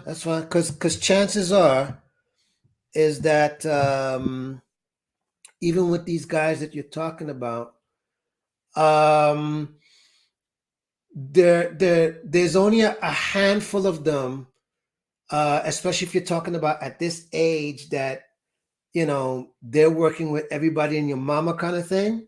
Yeah, Hmm. yeah. Mm-hmm. Yep. There's only a handful of them because the rest of them that are working the circuit, are generally younger. Right. Exactly. A lot of them are hiring these younger musicians that are coming up now. But yeah, she had some seasoned old school guys. Yeah, Yeah, I can tell seasoned old school. And I mean, when I tell you they were badass, yeah, yeah, they were and I'm badass. pretty sure just based on the fact that you said these guys have the resume, that it's this person, and they're all recognizable. I'm like, okay, chances are it's probably yeah, I recognized all three of them. I yeah, recognized them. I yeah, said they done worked with somebody I know yeah. for sure, for sure. Um, did she by chance have a guy named Freddie Washington on bass or no? The guy she had that played bass was an older white guy with a long gray beard, and he wears a scarf around his head. Mm, He wear a scarf like he was a rocker. Like you could tell he probably was a rocker, but he played bass and then he played the upright bass as well. Older white guy with a kind of Santa Claus like beard, not that long like Santa Claus, but like the longer beard, and it was all white. You could tell he was bald headed, and he wears a scarf on tied, okay. like. What Mm-hmm. if I said to you that guy is Leland Sklar? Oh, see, oh God, I thought I would recognize the names, but I'm horrible. Because I, if that's Leland Sklar, uh-huh. Leland is Phil Collins's bassist. Mm. Yeah, You know what? yeah. That name sounds familiar. Matter of fact, he's the same guy. He Mm-hmm. was in the house band for the Grammys, because the Grammys had two different ceremonies, right? Oh, did they? No, I didn't know. I didn't even know it was in Vegas until I saw my girlfriend. Yeah, they Her and her husband went to it, and they are, yeah, they had musicians, two and it, presentations. He was in the house band, as a matter really, of fact. Yeah, yeah, yeah, yeah, like I said, this guy, he looked like he's a rocker and a yeah, biker. yeah. And when you look at him, the first thing you think is, "Oh, this is Santa Claus." Yeah, yeah, he Yeah, had the white, little yeah, long white beard, and he's bald head up under, yeah, and you could tell, and yeah, he wears the scarf tied up just yeah, like bikers do yeah. around As his a matter of head. fact, right. So that's what I'm saying. His name is Leland. Yeah, I Leland want Sklar. to, you know what? I think you might be right Leland, about this guy Leland. because that name is starting to like sound familiar to me. Let me tell you, Leland. Ooh, Jesus Christ! What He's did I tell definitely now. Honestly, Leland actually looked like he's over you? 60. Ooh, yeah, yeah. yeah, You know what I'm saying? Like this yeah. dude, he looks older than 50. He looked like he might be But 60 something. But when man, I tell he's you a he man, friggin' monster when I phenomenal. tell you. He's a Oh monster yeah. freaking player. Oh Monster. yeah. When I tell you, you could tell when they have the best musicians. And then of Yeah, course Beth, she yeah. got on piano because she could play piano and then Okay, very good. she could play guitar. So I watched her play Okay. both instruments last night. So she's a musician artist. Oh, awesome. Awesome. Yeah, that Yeah. yeah, because if you looked up Leland's resume, I mean even to this day, like he's still on the who's of who's list, even to this day, as old as he is. Yeah. I'm almost sure that's probably him. I'm telling you, the name's starting to ring with me. Yeah. And if Because Leland it looks like that, yeah. yeah, yeah, yeah. Matter of fact, tell you what, I'm gonna pull up a picture and you can tell me because that And definitely and if you can pull up a picture of that drama too. yeah, yeah, yeah. I'm gonna do that. I'm gonna do that. Yep. Let me pull up a picture of Leland. We done ran Luscious off talking about music and artists and musicians.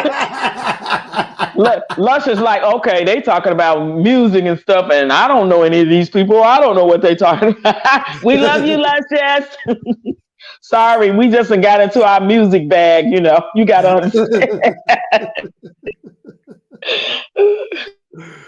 Oh, jeez.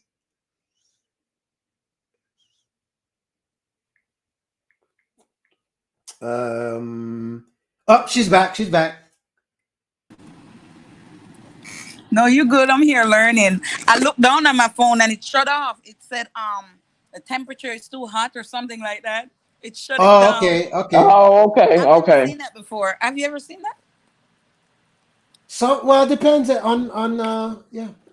Okay, here's a picture. Sorry.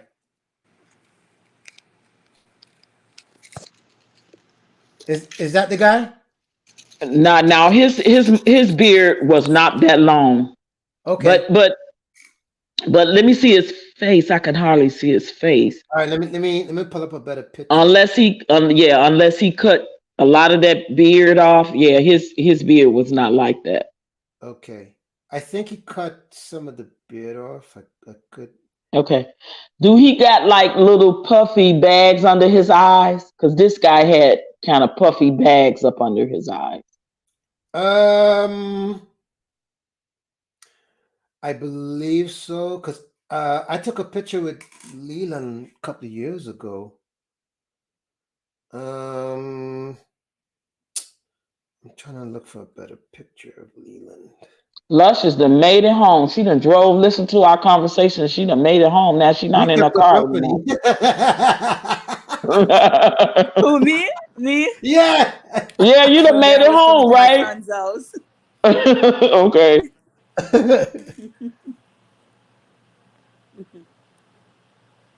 You got to put it in a different lighting. That don't look like Sorry. him though. Sorry. Yeah, that don't look like him. Okay. Unless, like I said, unless he cut a lot of that beard off, and I can't see his face so close because it's going into where the Yeah, bright yeah, yeah. bright bright Sorry light about that. is. Yeah, sorry Yeah, about that. But yeah, so that's that's yeah. okay. I'm gonna send you a Yeah, video, just a clip WhatsApp of me the the video. picture. Yeah. I'm gonna inbox it because that way you get to see a close up of the Yeah. guitar player because he was badass too. Yeah. He was a white guy with hair about to his shoulders, kind of Uh-huh. hang down, and he wears a hat like a derby hat. Okay. And he could play his butt. And I said it. I'm definitely he's familiar to me that I've seen him play with other musicians, and so is the bass player, the drummer. Not so sure about. Okay. So the guitarist, um I'm guessing this guy has he's a legend, correct? Yep, you can tell they all are legendary. You know when you're over 50, you consider and you done played with. so many celebrities Yeah, all yeah, over yeah, the yeah, yeah, world. yeah, yeah, yeah, yeah, yeah, yeah, You know, yeah. that these guys are legends for sure. Yeah, Luscious says she gonna be in the chat. Okay, okay, no problem. Not a problem. Not a problem. Yeah. Yeah, but Okay. I'll send you the video footage. But yeah, they you know she had C's and badass. I mean, and Beth just said she just turned 50 herself. So Oh wow. Oh yeah, wow. she just turned 50 herself because Wow. she was talking about menopause and hot flashes and stuff. And I was like, yeah, girl, I can relate. I can relate. She said, I know it's coming. I know it's coming. I done turned 50 now. But she That's looks funny. good. She looks damn good. I'm gonna go to Yeah. her. I'm gonna go to. I already subscribed to her YouTube channel, but I'm gonna go to her website, and Okay. if it allows me to post pictures of, I'm gonna post those pictures of me and her, so she'll know who I am. I am gonna Well, go to her website. I'm pretty sure on her website, even if it doesn't have where you can attach something, but you can at least let her know, hey, I have some pictures I'd like to send to you, and then she can write you back saying, yeah, here's my Exactly, email. exactly. Yeah, and I gotta follow her on IG. I don't know if she got an IG page. Follow her on her IG too. Um, Let me see. Beth Hart. Let me see. Beth Yeah, Hart. Beth Hart. Beth Hart. Man, I didn't. I. Okay. So Beth is somewhat young then. Beth is 50. That ain't young. No, no, but you know, Hmm. I mean, look, between you and I, when you're closer to our age and you go Hmm. kind of younger, you go, oh, okay, I guess you're kind of borderline young. You know what I mean? Oh, okay. You know what I Well, mean? Yeah, yeah. yeah, yeah. Well, yeah. I should say she's 50 years young. How about that? I'll say That's 50 cool. No, years that's cool. young. That's cool. Yeah, but I mean, man, she's still in good shape. Man, she was all on the stage. She took when she took her little shoes off, she laid out all on the monitor on stage while old boy was playing the guitar. I'm gonna send you the footage. When I'm talking, like, she's very slim, very very slim. So she's in good shape. Still look good for her age to be 50, and Um. and move the way she moved. Okay. I just found something. Uh huh. She posted the This is her. Sorry. Yep. Okay, so the basis she had. Hold on. Hold on. That's not Leland. No, it's not. No, that's not Leland. Did she Um. did she post something from last night's concert in Phoenix? It looks like it. Okay, I couldn't really see because I would know what she had on last night. Okay, this is a picture. I can't see it. It's going into your green Oh, screen sorry. thing. Yeah, Sorry. it's doing that funny thing. No, let me see.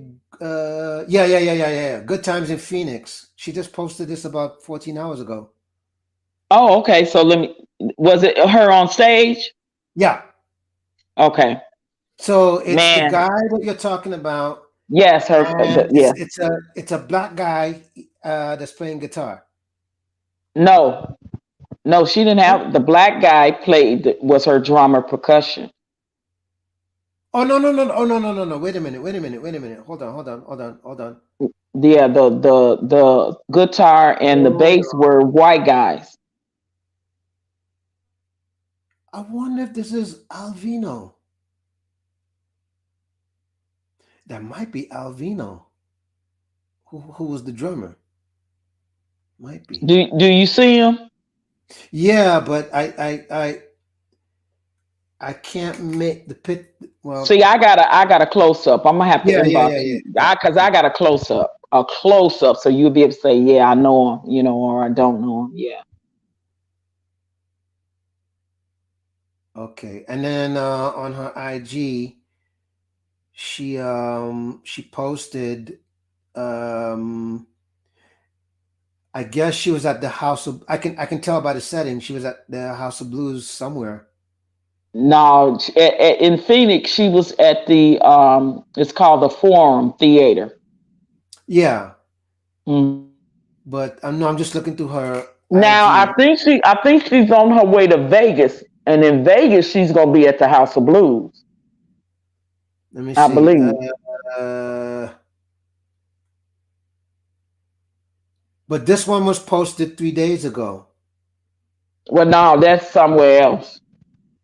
Unless she did Vegas before she came here, because Yeah, yeah. yeah, she Because was at the House of Blues in Vegas. that's what it says that she was she's doing a song called "I Need a Hero," and then she tagged House of Blues, and this was like 3 days ago. Yeah, that's got to be Vegas then. Yep. Yeah, Well, then she did Vegas first, and then Phoenix. and then no, she did right. She did Vegas, then she went to Phoenix because this picture that showing of Phoenix, this was like 14 hours ago. Okay, let me see that one.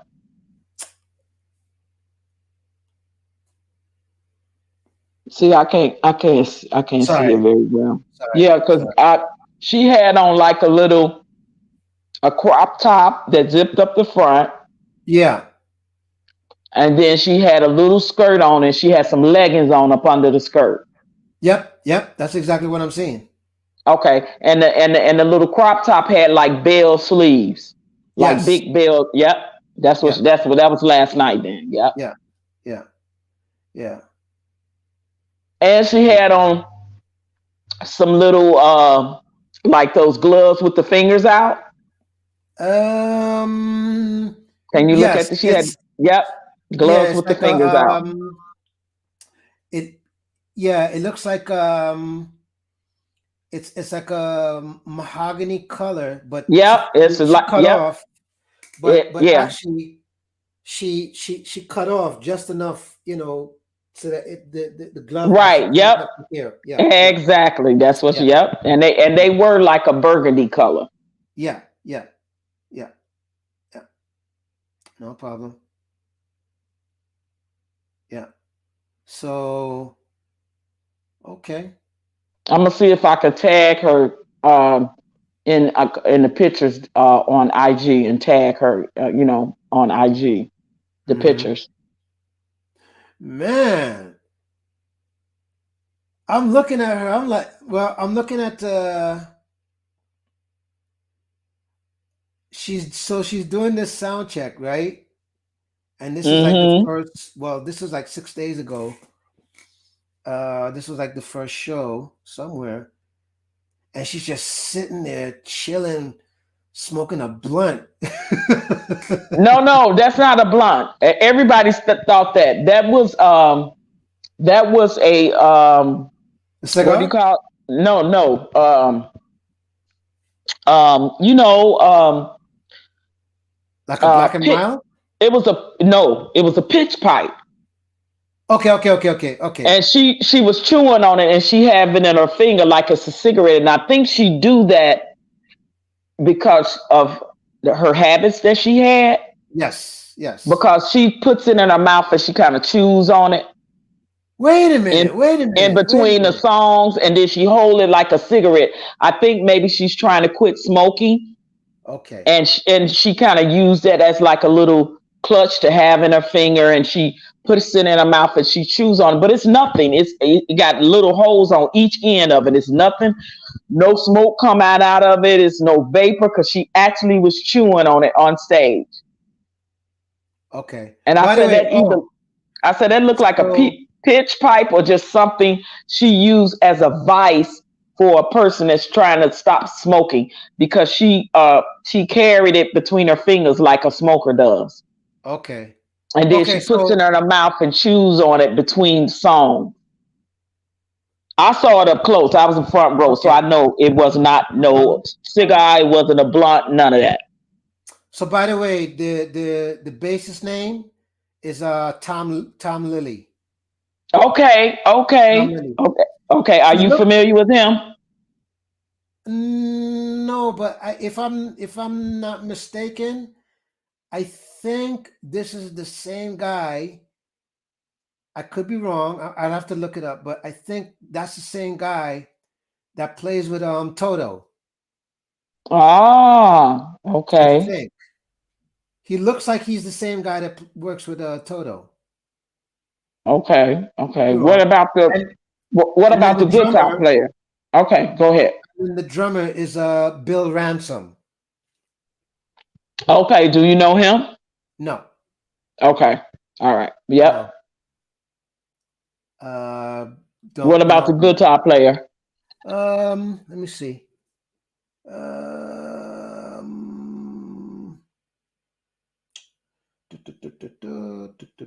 let me see.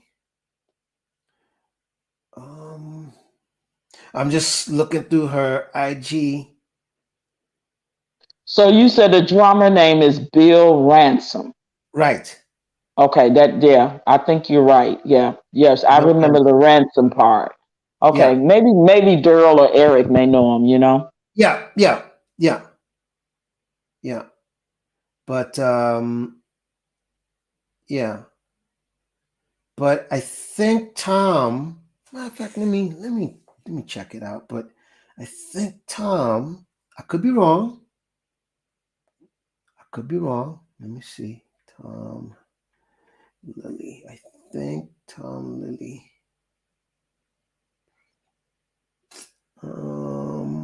Wait a minute. Wait a minute. Uh oh. Uh oh. Let me get it right. Let me get it right. I believe. Wow. Tom Lilly. Let me see. Tom. Mm, mm, mm, mm. Let's see. Let me see. No. Mm-mm. I don't. Yeah. I don't see anything. Oh well. Oh well. But yeah. I mean, he looks like he's just seasoned. Yeah. Yeah. What about the guitar player? I didn't get it. I didn't see a picture of the guitars. Oh, okay. Yeah, because the only thing she has on her IG page um is the drummer and the bassist, but um let's see. Yeah, but she hasn't posted. No, no, no, she hasn't. Mm-mm. Oh, wait a minute, wait a minute, wait a minute. Let me see. I can't see his face though. Um, Yeah, did she post his name though? Because he did keep his head down a lot. I noticed that last night. right. And probably because he watches himself play. You know how some musicians they head down when they playing the Yeah, guitar 'cause they kind of yeah. into it and they kind of watching their fingers and because he's badass. Okay. It looks like she's been using these same guys for quite some time. Oh, okay. Yeah, because so And far, I could see her working with seasoned musicians, yeah. but not famous musicians. You know what I'm saying? Well, I think what it is their their fame is kind of like more on the industry side of it than it's like Mm-hmm. this Mm-hmm. the than the well-known side of it. Exactly. They could be session musicians as well Right, too. You know what right. I mean? So you know we know the business. So yeah, Yeah. they could not be like famous, well-known musicians that play for famous people on a regular basis. But these guys are totally seasoned. You could tell they professionals. Yeah. And But yeah, also they may too, mhm. I'll give you example um like Eric is not Eric Seats, by the way. Right. He's not a very famous name Famous, right? in that Exactly. sense. But when Mm-hmm. it comes to the Mm-hmm. industry, they know him They without a know him, doubt. right? Right, Without a because doubt. he probably was a session musician for a long time, and but like Listen, you said, behind the scenes, but damn good and seasoned in his profession. You like you, I mean, yes, I mean it's the there's same. loads of them. It's Yeah, so many of it's loads, so many loads. musicians that are out Yeah, there that are like that are not as well known, but they right. still are professional, Yeah, seasoned that's right. musicians. And Oh yeah, so, like for absolutely. example, with Eric, I don't know if you know this, but Eric wrote some of the hits for Aaliyah. No, I didn't Yes. know that. Yeah. Yeah. Wow. Yeah. Yeah. Yeah. Okay, that's what's Yeah. up. So Eric, that's what I'm saying. Like behind the scenes, yeah. So if Mm-hmm. you look at Yeah. Eric's credits in terms of who he's written for, Right. and you'd be Exactly. surprised to find out, like, oh, that's his You know work. what?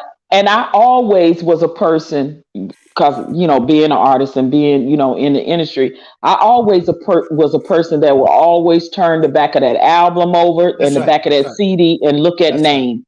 I want to know who wrote the songs, who produced the Yes. songs, and who were the Yes. background vocals on the Yes. songs, who were the musicians on the song. I've always been that type of person. Yeah. But you Yeah. have to be a music connoisseur too to just do that Yeah. and Yeah. to Yeah.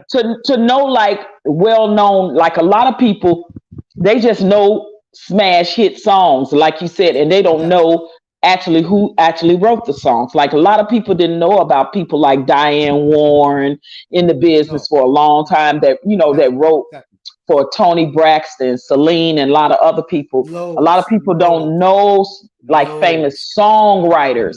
I mean, Loads. my famous songwriters. I started actually paying attention to famous songwriters in the '70s that were songwriters, singers like your Yeah. James Taylors and your That's right. Carly Simon and That's right. your That's right. what's the lady that wrote for uh, uh, uh, what is Carol King Cal King. Yeah. Cal yeah, King. like a lot of people, these were Yeah. they were writing for other artists That's right. before they came out as well-known singers themselves for Yeah. years back in the Yeah. '60s and '70s.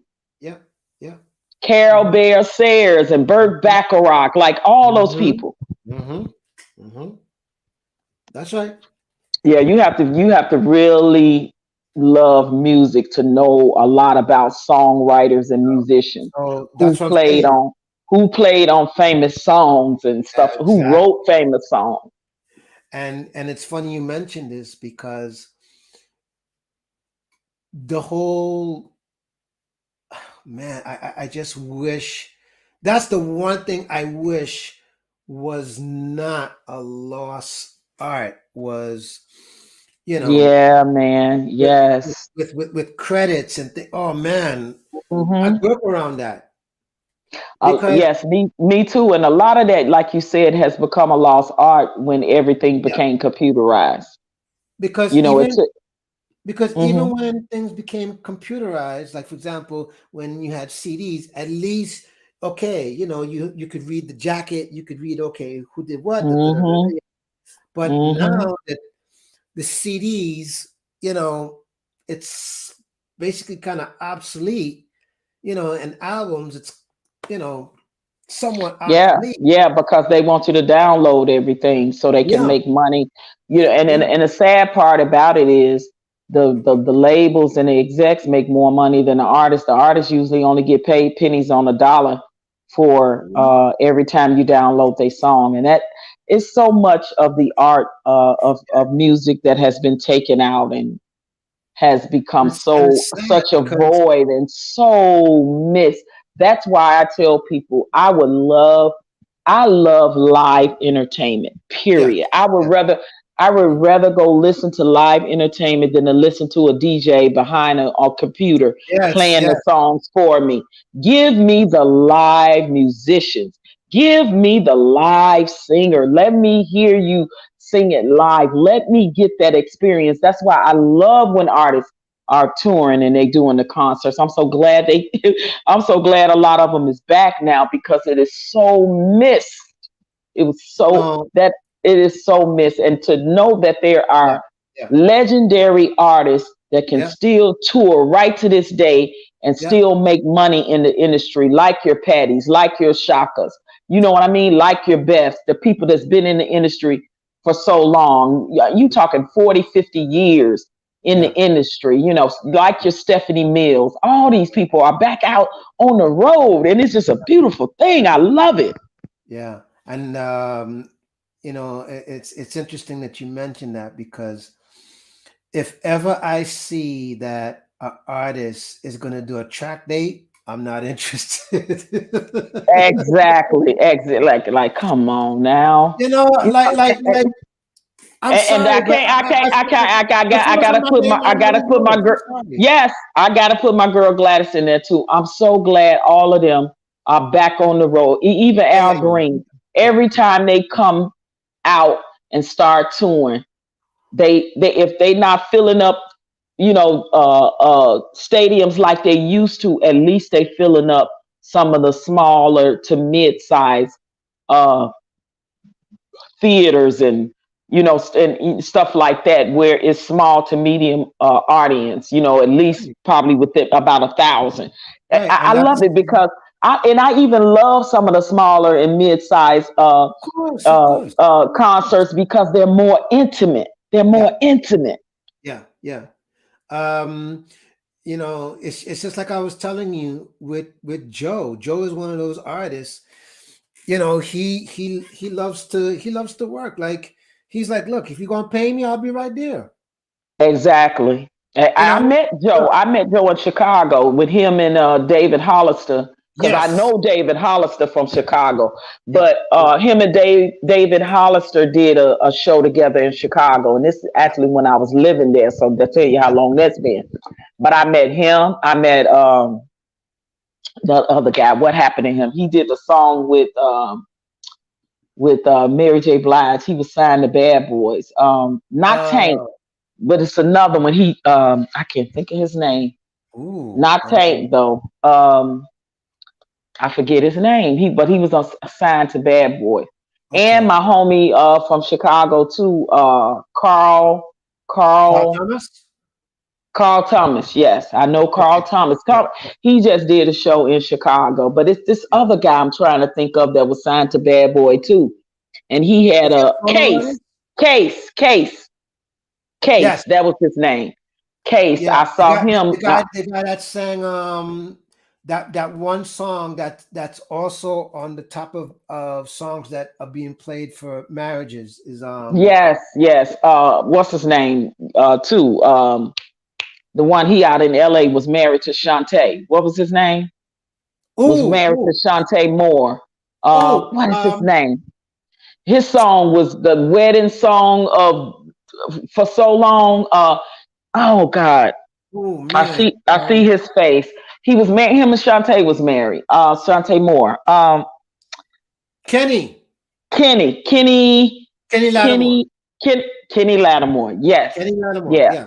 Yeah. Because actually, it's funny. It took me a minute because I know Shantae was married to what's the actor that was on A Different Yes. World? Yes. He was Kadeem Hardison. Kadeem Hardison. Thank you. Yeah. She married him first and Right. they have a kid. And then she married Kenny Lattimore and they had a There you kid. go. There you Yeah. go. And There you go. now Shantae is dating the guy from BET. He one of the big guys, music, one of the executives, not music executive, but executives in for BET. I forget. I know his face, but I know I ain't gonna never guess his name because I Not just know him when I. I was gonna say Bob Johnson, but not Bob No, Johnson. no, no, not Bob Johnson. Well, you know Bob Johnson. Bob Johnson sold BET. This guy is a big exec for BET, and I cannot think of his name for the life of me. Okay. I know his face, but yeah, that's who Um, she's. It's yeah. alleged she's engaged to him, so I don't know. Okay. Okay. Okay. Hmm. Mm, yeah. So But yeah, next month, getting next back to what month, I'm saying. Yeah. no, I was Yes, just sir. gonna say next month I go to Vegas to see Stephanie Mills in concert. I can't Nice. wait for that too. Nice. Yeah, Nice. Yeah, so just like I was telling you with Eric, like actually when I first met Eric, I saw Eric with Layla Hathaway, Okay, I and love Layla. Oh, I yeah, wish she come to yeah, Phoenix. yeah, Man, I wish she come to Phoenix. I love yeah, her. yeah, and so after seeing Eric with Layla, next thing you know, he was doing all these, he was doing Oh, yeah. all these He different was hats, in there. He was but in there. behind the scenes, he's writing the flipping hits. Writing the songs. Man, that's Yeah, dope. yeah, yeah, No, unless I yeah, just out of sight, out of mind, because I have Aaliyah's first album. I yeah, have it. yeah, So if yeah. he worked with her on her first album, I'm gonna Yes, check out those credits. yeah. When you see those Oh, credits, you're like, mm-hmm. what? That's her. Yep. Yes, sir. Yeah, like the guy I used to date. He's was a producer on Keith Washington's "Kissing You" album. Nice, That nice. album went up for Grammy, and Yes, yeah, and before I met him, I knew of him because I yeah, every time I buy an album, I pay attention to that stuff. that's But right. then I That's right. actually met him in Chicago because he was working with Twister, the rapper. He Yeah, was yeah, working yeah, with yeah, yeah, yeah, yeah, Twister. He yeah, was working with Keith Sweat. He was working with. See, a lot of people don't know. Like a lady I know used to manage Lil Wayne them before they got famous because she was managing Keith Sweat yeah. and she Mm-hmm. was managing Lil Wayne them, and I knew them all before they got well known. They was up and coming at the time. Mm-hmm. Mm-hmm. Keith Mm-hmm. Sweat was the only one that was well known because he had already had his first album out that he worked with Teddy Riley on. But Yeah. but um Yeah. but I knew him like right at the height of his fame because my girlfriend that was managing him and managing Lil Wayne them, Keith Sweat was dating her daughter at the time. Okay. I wonder if I know who that daughter, because years ago, Now her daughter, I tell you, I'm gonna say her last name.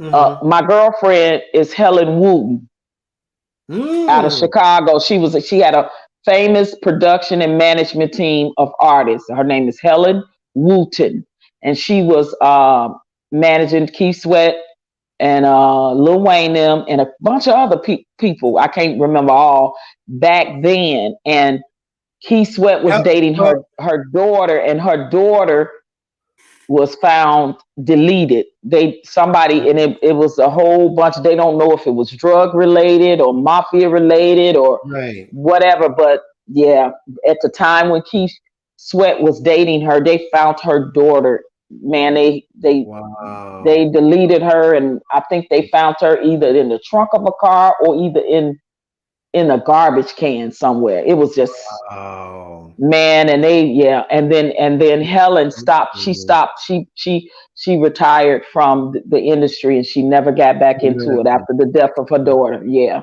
I can yep. imagine. Man, I got some stories. You know how we talk, right? So I'll tell you some stories about stuff behind the scenes, that I was around. But yeah, but that was so tragic, Yeah, man. because That was tragic. What yeah, happened? I auditioned for Keith Sweat, but this was the not the first tour. This was the Hmm. second tour I auditioned for. Hmm. Yeah, but at that time, My cousin opened up for Keith Sweat in Michigan. My cousin lives in yeah, Michigan, and he's an up and coming artist, and he actually opened up for but Keith Sweat. I honestly don't remember Helen being around at that time because Oh um no, he had yeah. um he had oh man, this one management company, um they were handling, Hmm. um oh man, they were handling like Freddie Freddie Jackson. Jackson. Mhm. They had Freddie Jackson. They had This probably was after all of that because, like I said, Helen she got out, so of course Keith had to find new management, and Lil Wayne them went on to become who they are today. So right. They all found new Well, management, and then they if formed that Cash Money thing up. So I yeah. was- yeah, I was gonna say if that's the case, then she must have became the manager when he moved to Atlanta. Oh, when Keith moved to, like, yeah, oh yeah, he was Yeah, under new management. Yeah, this yeah, was, I see, when this went on. This was back in, it was either the late 90s. I yeah. mean, 80s or early 90s when Got to this was be going. early Cause '90s. Yeah, Helen Wu was much older than me, but I knew her, I knew her. Yeah, So, because but the yeah. managers at that time for Keith was definitely the same people. They had like five acts, and they were all major acts at that time. Hmm. I know one of them was Freddie, um, and they had Freddie Jackson's. yeah. They had Freddie. That quite a few of those Hmm. acts at that time Hmm. because the first tour, um, um, when he first broke out, um, he wasn't a headlining act at that time. Even though he had hits, but he wasn't a headlining act at that time. Who you talking And about, so, Keith? yeah. Okay. Hmm. So the second tour that happened, that I auditioned for, he was the headlining. Okay. Yeah, he Okay. was the Hmm. headlining, And he's and then actually on tour himself again now. yeah, Him, yeah, people like Charlie Wilson. It's a right, bunch of right, back, they out back and touring. So it's just good to yeah. see it. Matter of fact, Charlie, if I'm not mistaken, he's still doing dates with New Edition. Okay, yeah, and he also got his own thing coming up next year in Yeah, January, which is a cruise. He yeah, doing a cruise from yeah, Miami to the Bahamas, and right. him and Leela James and Hmm. Music Soul Child, all of them gonna Hmm. be on that. Now I might go to that. I might actually Hmm. go to that cruise show. Hmm. Yeah, I Yeah. was telling my girlfriend I might just do that because actually I was supposed to go on my first cruise. See, I've never been on a cruise. You I was serious? I'm serious. I never, even in the industry, I had opportunities to do the cruise line stuff, and I never did. I never Wow. did it. I never did the cruise Oh stuff. So man, yeah, yeah, that's yeah, I know. So yeah, Charlie Wilson is actually headlining on this cruise thing. He yeah, is the headliner, and then yeah. there's other people like I said, Leela James, Music Soul Child, Hmm. people like them is gonna do it. And I like Leela. I've never seen Leela. I've never seen Music Soul Child. I like him. I've never Yeah, seen any of them in concert, so yeah, I might yeah, just go to yeah, that. yeah, And that's yeah. next year in January. So that cruise. So you know how cruises are. I They know. want you to start booking now and pay down on it. Pay down, pay down, yeah, but I told my Yeah, girlfriend, I said, oh no, I said I might want to do this. I might want to do this cruises are cruise. awesome though. Yeah. Have you ever worked a cruise? Oh yeah, See, I never, I yeah, had opportunities, but yeah, I never yeah. did them. And a lot of people don't know that is Jennifer Hudson's background. She was the cruise queen. She used to do the cruises all the time, doing Aretha and Whitney Hmm. and Patty.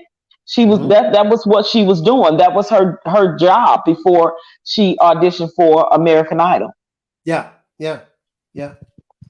But yeah, I played on the Norwegian Dawn. Oh wow. Hmm. Okay. Yeah, so I did that Nice. for 3 months. Okay. Yeah, so it was great because aside from visiting all the countries and I tell you, it really was nice, especially like when they gave us like the headlining slots. Oh man, Mm-hmm. you Mm-hmm. talk about you talk about lit. Woo, yeah, Hmm. Hmm. Now, see, lit. my I tell you, girlfriend, the lit. one that I I was tell you, telling you, when yeah, you my get a headlining girlfriend. night, lit. I Hmm. tell you, Oh, oh, lit. oh! I Oh already, my I god. know. You know I know. Lit, My especially when you're girlfriend, out on sea and everybody's having a black. Oh, lit! yeah. I tell you, I'm lit. I'm gonna get that experience. I'm gonna get that experience before I leave this earth. I'm gonna if I don't do one, I'm at least go on one. Yeah. I You know what I recommend it. mean? I recommend it. But yeah, I had a couple people call me about, and I'm talking when I say do it as my own show, like me. And I just Yeah, never, go for it. Go for it. I never did them. I never. I got offered to do my own show, to do Gladys, to do Mm-hmm. Donna Summers, Mm-hmm. to do Lauren Hill. I mean, I just, Mm-hmm. specifically, go out as a tribute band on the cruises Mm-hmm. to do that. I got Mm-hmm. offered that a few times and I just never did it. Mm-hmm. Mm-hmm. But my girlfriend, the one that whose cousin is a background singer for Patti LaBelle, now I toured with her and Mesa, because Nice, nice, nice. her and Mesa were the alternate female lead singers for Shaka Khan when she left Rufus. Mm-hmm. Yeah, So Mesa they would from come, yeah, Incognito. incognito, yeah. Yeah, yeah, yeah. So Mesa and Madam D, that's my girlfriend's name. She's called Mm-hmm. Madam D. Mm-hmm. They would alternate to do the Shaka songs Mm-hmm. when Rufus went out on tour, and when, because of course Shaka had left, so Shaka Mm-hmm. went on to do her solo stuff, and they was actually, Mm-hmm. so I was backgrounding for them as they were alternating, as Shaka Khan for Rufus. Mm-hmm. Mm-hmm. Mm-hmm. Wow. Yeah, Wow. and I love Mesa, and I think Mesa is on tour herself. Right. And because I thought I saw something about her, and I said, well, okay, if she come to Phoenix or Vegas, I'll just reach out to her and say, hey, Mm-hmm. I'll be there or whatever. Same thing the way I did with Lisa Fisher. And Yeah. Yeah. Yeah. Madam D, my girlfriend Madam D, she has her own show in Las Vegas now. Yeah. Actually, I just talked to her the other day, but she badass too. When I tell you, but it's so funny though that she told me that her first cousin, which her mother and her first cousin mothers are sisters, and Oh she wow. sings backup for Patty, and she told me her sister never helped her. Oh wow. I mean, Wow. her I'm cousin, like impressed. she was like, I would ask her all the time to get me background gigging for Patty, and she never Wow. did. I thought that was pretty sad. Well, like I told you, I already put it out on the air, and that's all I'm gonna say. Yes, look, That's all listen, I'm gonna say. listen. You know what? I'm following Eric now. I'm following him. I be, Right. liking his stuff, making little comments. I'm gonna have to hit him up in the Yeah, background. yeah, yeah, yeah, yeah, yeah, yeah, yeah, yeah. I'll hit him up in the background and let him know, and let him know that. So he know you by Mike, right? Yeah, yeah, yeah, yeah, yeah, yeah, Okay. Yeah, I'll yeah. reach out to him. I'll reach out to him So, because so I was just. let me give you another interesting story about Eric. Mhm. Mhm. So, after I met him, and he and I, stayed in touch, became really good friends. Mhm. So, Eric, um, I believe it's still on YouTube, but Eric used to do these vlogs of him playing with different people. And matter of fact, the time when he did when he was with Layla, and Mhm. he did the tour with Prince. Nice. Yeah, yeah, Nice. yeah, yeah, yeah, yeah. I got my Prince story too, because I told you I used to date a producer that him and Angie Stone was Mhm. on Paisley Park Records. So Yeah. I'll tell you that story. But I'll tell you that. so here's something interesting, right?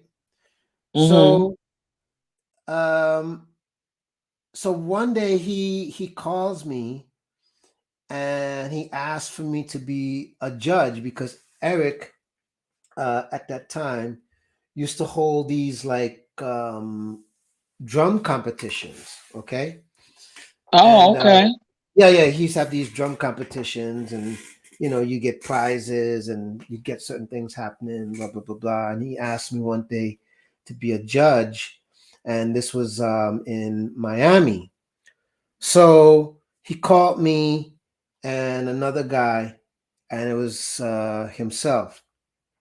So right, so we did the show, yada yada yada, and then he had and then he had this woman with him who was basically, like assisting him. So this woman, her name is Shanice Edwards. So right, Are me and you Shanice. talking about the singer Shanice? No, no, no, no, no, Okay, okay. no, no.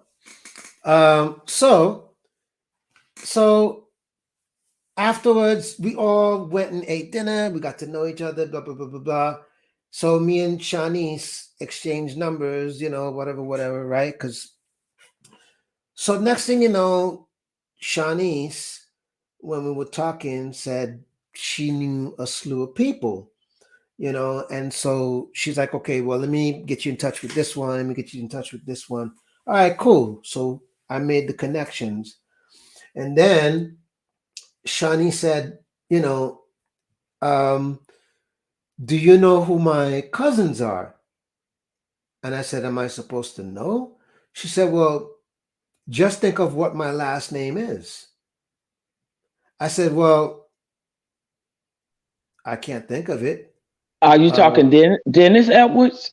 no, no, no, no, no, not Edwards. No, no, Edmonds, Edmonds. Sorry, I said it wrong. What? Edmonds, Oh, Edmonds. That's the Edmonds. Silvers.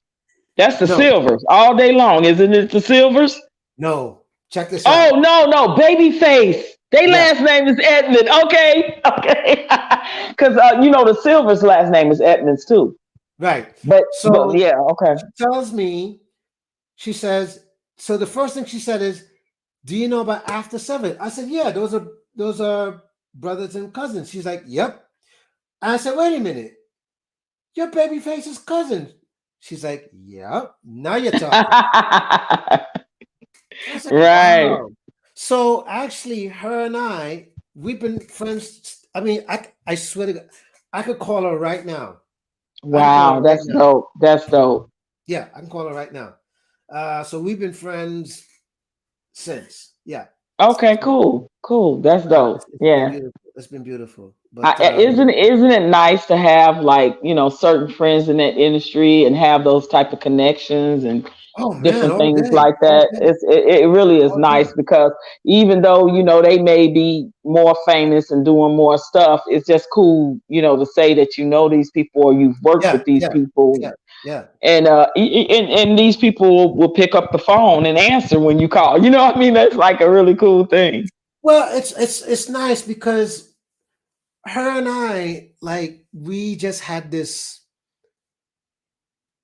beautiful friendship, and it turned into like this brother and sister because I know about her kids, she knows about my family. You know what I'm saying? Yeah, yeah, Right, right. yeah, Yeah, that's dope. That's yeah, dope. That's dope. yeah, And that's how it was when I was touring with my cousin Tyrone, and getting to know all yeah, these blues yeah, singers.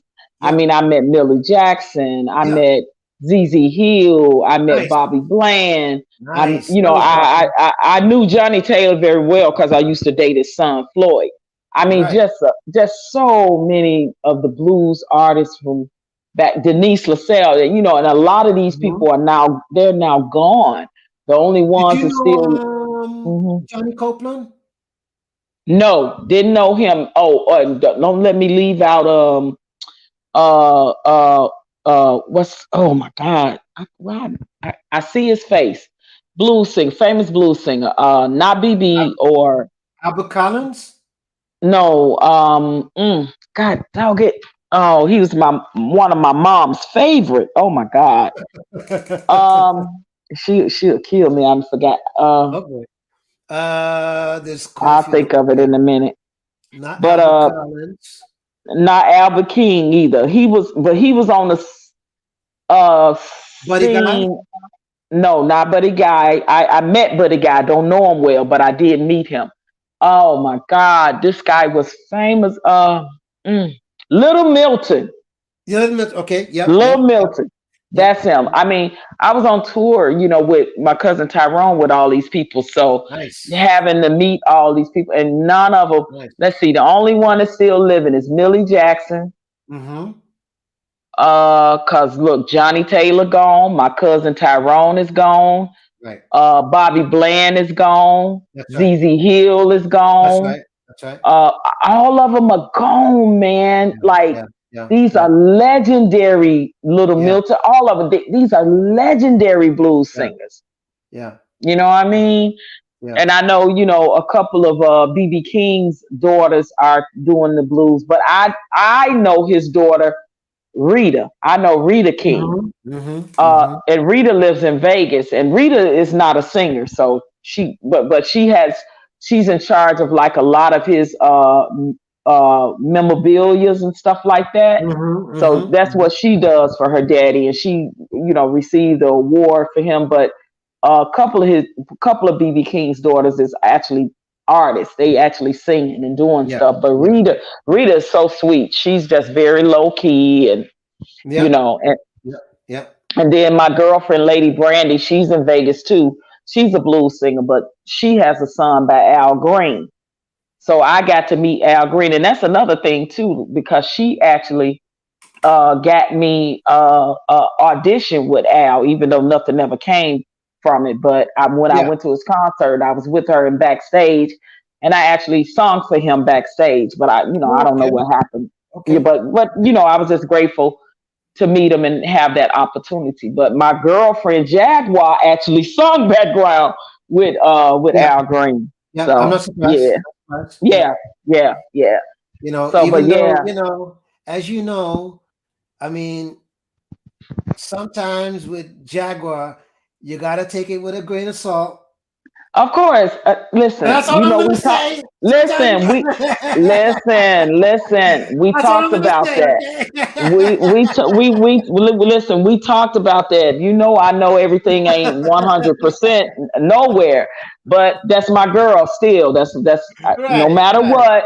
That's my right, girl. So I right, ain't gonna right, I take a lot of things with a grain of salt that people right, told me, and in the industry, whether I right, interviewed them or whether I know them right, or have right, worked with them personally.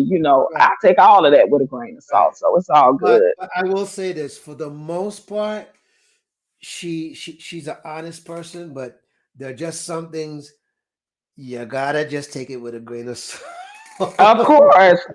Listen, of course. I'm not, Because listen. sometimes I'm telling you, sometimes she could say things and she'll say it with with so much conviction to the point that you know y- like she'll give you no choice but to believe what she's saying. you know Yeah, yeah, and she yeah. means well, you know what I'm saying? But she's low key right now. She's Yeah, yeah, getting yeah, her yeah, yeah, yeah, yeah, yeah, yeah. getting her mind together, getting herself together. As far as being on a big plateau in the industry, I don't think that's ever going to happen for her now because No, because yeah, unfortunately, because of the way she did things, and with the outing and yeah, trying to yeah, destroy. yeah, It's like you need to. And don't get me wrong. I'm not going to even say it was wrong because now more people are coming out telling stories, and that's just the truth. A lot of yeah, but people have it's like this, right? On the one right. hand, all right. In It's other words, good, and on the on the other one hand, it's hand, bad. I get it. it's Yes, good, yes. No, but I get it. the other hand is saying you trying to dox me. What's up with that? And they saying, if you talking and telling industry secrets, I can't trust you. That's There you really what go. it's saying because you might tell something on me or you might know something on me and expose me. And I get that part. Like it's and Right. but see, I know for a fact that a lot of people in the industry did her wrong because she actually was better Yeah, singers yeah, than all of yeah. those people. Oh yeah. And I I mean, got to be there's no honest, doubt. There's no doubt. There's no doubt. when you're better singers than all these people, when you think of how she beat out Alicia Keys for the Coca-Cola commercial, and then it did, but look who all these people, Jill Scott, they were best friends. Her and Jill was best friends. Yeah. You know, so a lot of people did her fucking shady now, and that's just the Yeah. truth. Yeah. And Yeah. Yeah. Yeah. I guess a lot of stuff she saw, and a lot of things that happened to her Yeah. got to her mentally. Yes, And and that's what I'm saying is that she.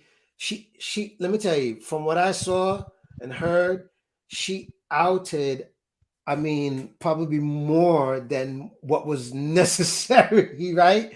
yeah, But oh yeah, she but talked a lot. She talked a lot. If you watch some of but her stuff when she went viral on YouTube, oh my right. God.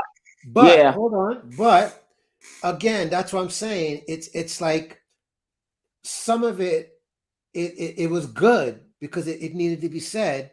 Mm-hmm. But from the industry and from certain sectors, the worst thing you can be doing is snitching, and that's exactly how they're looking at it. Well, you know, I know that she'll never have the success she once had, So once and you start snitching on she certain should have things, been bigger. She should have been a bigger.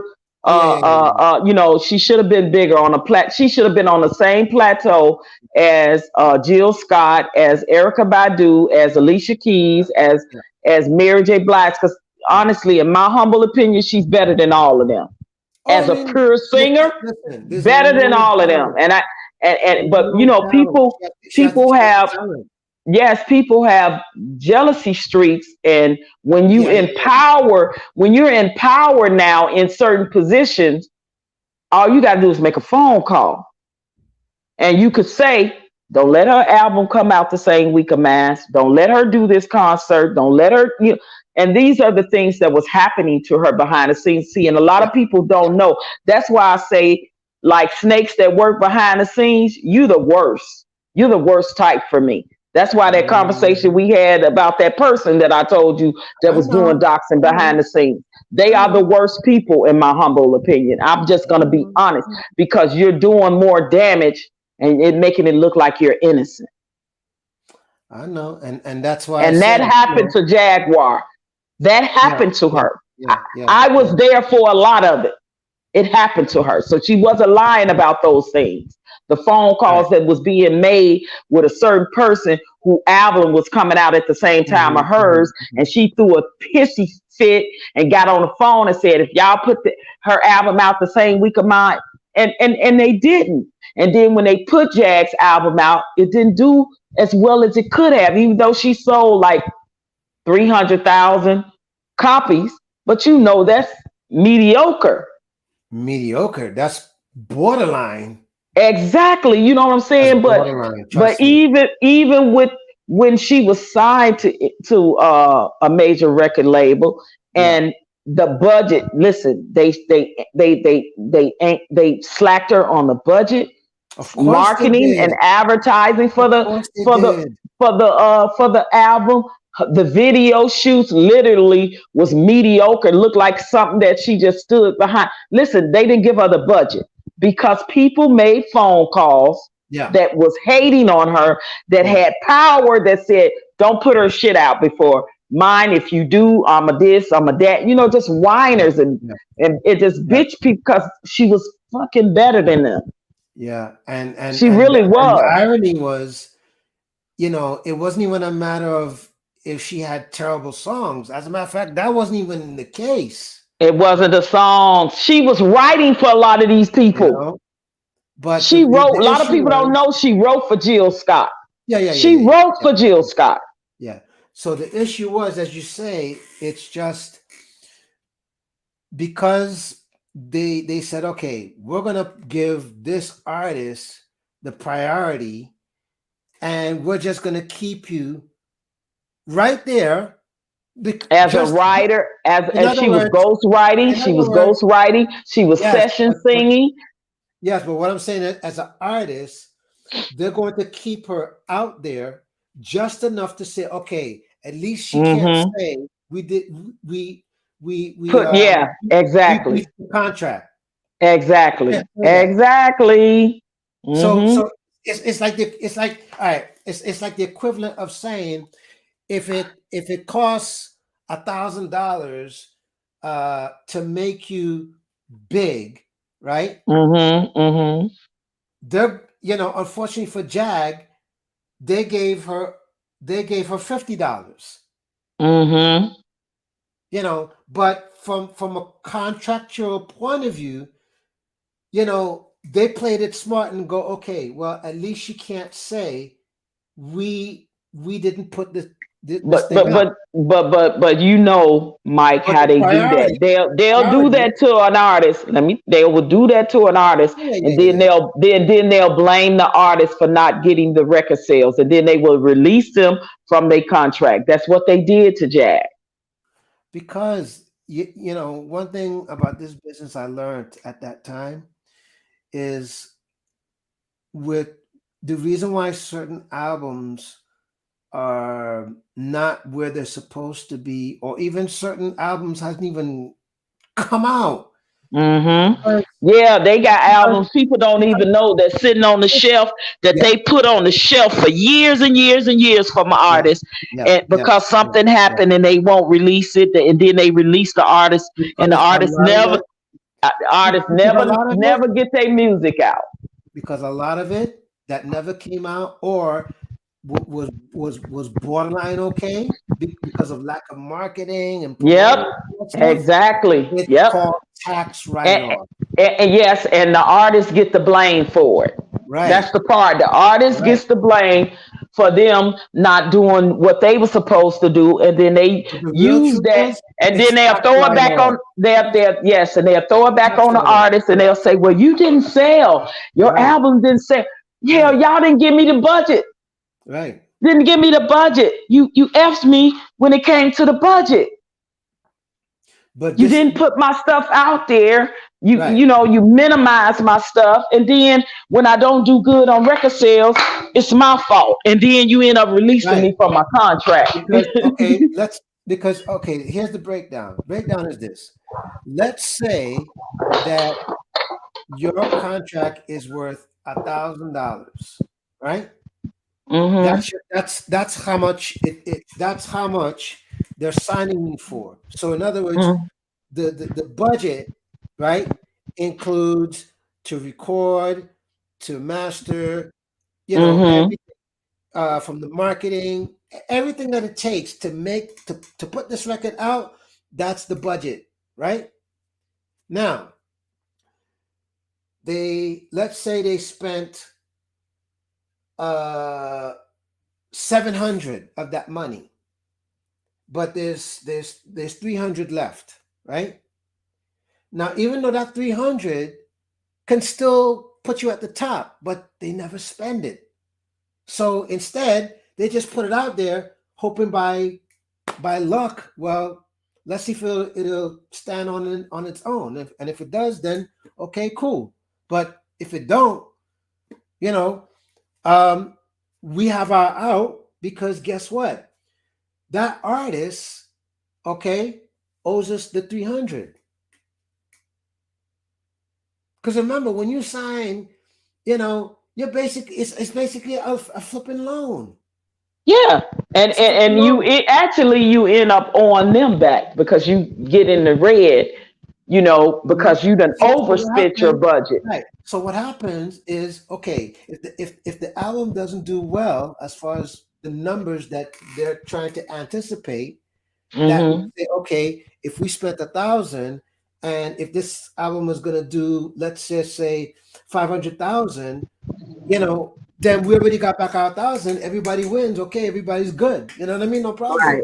Right. But if the album sales does, let's just say 200,000, 200,000, it doesn't even scratch the surface. For Mm-hmm. them, that's a flop. It's a Yeah, flop, absolutely. right? It's an easy So way. what happens It's an now? easy way to set them up to fail. See, because artists Right. don't know the business side of it, and Now now watch this. a lot of them are getting more wiser. But Right. a lot of these rappers, still they don't even realize that their first deal was horrible. Of course. Until they realize how many millions of Right. dollars they should have been paid, and then Right. it's like, okay, now the second time around, I'm gonna get this shit right because now I know Right. how it goes.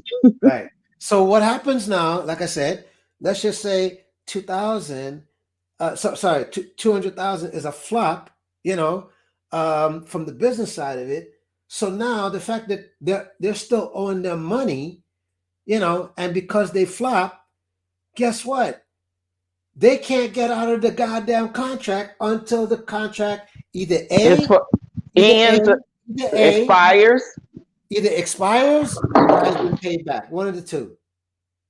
Yep, and seeing a lot of people, especially consumers, they don't know like what we know, right, about that. So they look at it as, well, they album didn't sell, and it must have been a flop. No, it could have been a bomb ass album. Right. But when your label is not pushing for it with the marketing and the advertising correctly, it's a lot Right. of people don't even know that certain artists had the album out in the first place, because it was like, well, when did they? Now, when it's coming to stuff like that, that falls back on the record label, but the record label gonna make it always the artist's fault. They ain't gonna never look bad, and that's the thing that Of people course. don't realize when it comes to that side of the business. Unless music business or entertainment business, you're not gonna know how it works. Listen, you know what's funny? We're talking about this. So last night, I was watching Drink Champs, and they had Snoop Dogg, right? Yeah, I So, saw that. Yeah. Snoop, he was saying, for many, many, many, many, many years, um, he was, even with the deals he had before and him working with Def Jam and things like that, he said, man, you know, everybody had his masters for many, many, many moons.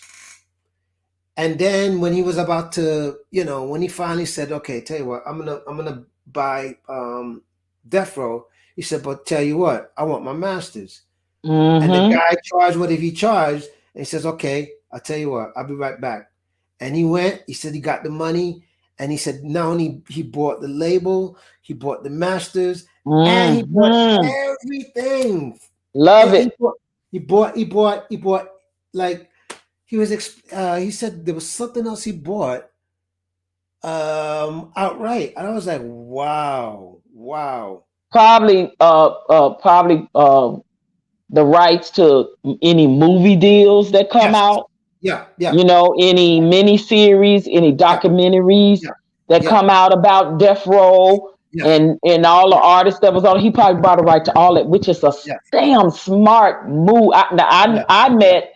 I never met Snoop, but I actually met his mother. I met his yeah, mother yeah. at Bootsy Collins' party a few years Nice. ago in L.A. And she was there, and I met her and talking to her, because his mother was a pastor too before she Yeah, passed yeah. away. She was a That's right. That's pastor right. as That's right. well, but she was real cool, down to earth, and Yeah, all of that. And I'm so happy yeah. that Because he Snoop said, Snoop Snoop made that move like that. That is totally yeah, a a wonderful business adventure. Now, what he needs to do is, all those artists that was on that label, they got yeah, F by Suge Knight, yeah, all those artists like my girl Jewel, like yeah, Lady of Rage, like yeah, Corrupt, and all of them, like yeah, all of them that probably have money owed to him. At least he yeah, should give them the opportunity to come back as artists and do their albums, and go on tour where they can make money. You know yeah, what I mean? Do yeah. do right by them, because he was one of those artists that wasn't necessarily so done right by Suge. Because Right, right. everybody knows that Suge still owed Tupac like $2 to $3 million. Never paid him, because of course he's deceased. But then he didn't even pass Tupac's legacy on to his mother and his sister, who was still living at the time. And now the mother is dead. So the only ones that's living, that's talking, is Tupac's sister, Yeah, yeah, yeah. because Tupac's estate is still all tied up, and honestly, it's supposed to go to the next of kin. And That's Tupac right. still got a brother living, Mo Supreme, half brother, Hmm. and a Hmm. half sister that's still living. Hmm. But yeah, um, so he was just explaining that he literally went in there. and he said, you know what, I'm gonna buy everything at whatever the cost is, because he said, it was like in the it was like some ridiculous, I forgot what the number, it was some ridiculous number, and he went and he took his own money and bought the sucker outright. Smart, smart. Outright. That's a great move. And That's a 50 cent move. That's a that's exactly what he was referring who to. yeah, who else used to make moves like that? That's a what's the other rapper name that making power moves like that? Listen, that's totally the right thing to do. Oh, Even Queen Latifah. yes, Queen. You Yeah, know, Queen Latifah. a Yeah. lot of people like them that made them big money moves like that. Right. Right. You That's know, right. and that's the only thing that I hope, because like my homeboy, I know him very well, Danny Boy.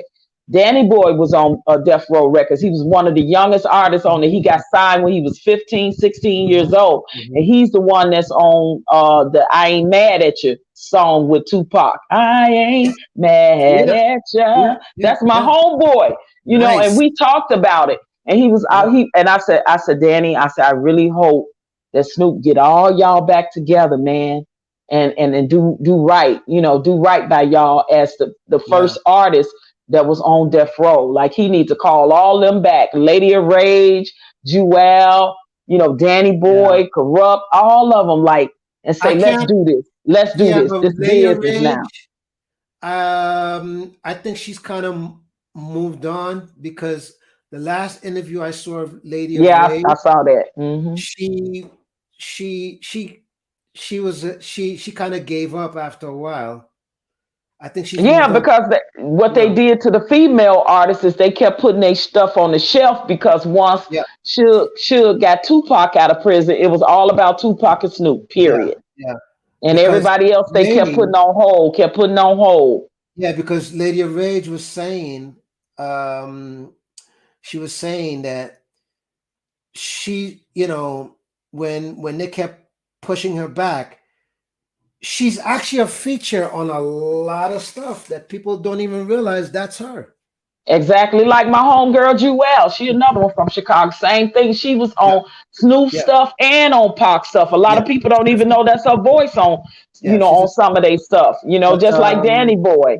so she said that's how um she made the transition to acting, Mm-hmm. because Mm-hmm. she said, I mean, what am I Yeah. supposed to do? Yeah, Sit there a like lot this, of them, a lot of you them know? start taking, background vocal jobs again. Yes. I mean, Danny Boy used to background for Tina Marie and people Yeah. like that. Like, when they shit was on hold, then they still got to make money, so they would go on the road with certain singers and background sing for them and stuff like that. So yeah, I mean, you got to do what you got to do.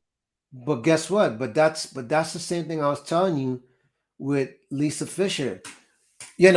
Even at the height of her heights, when the Rolling Stones call, she was there.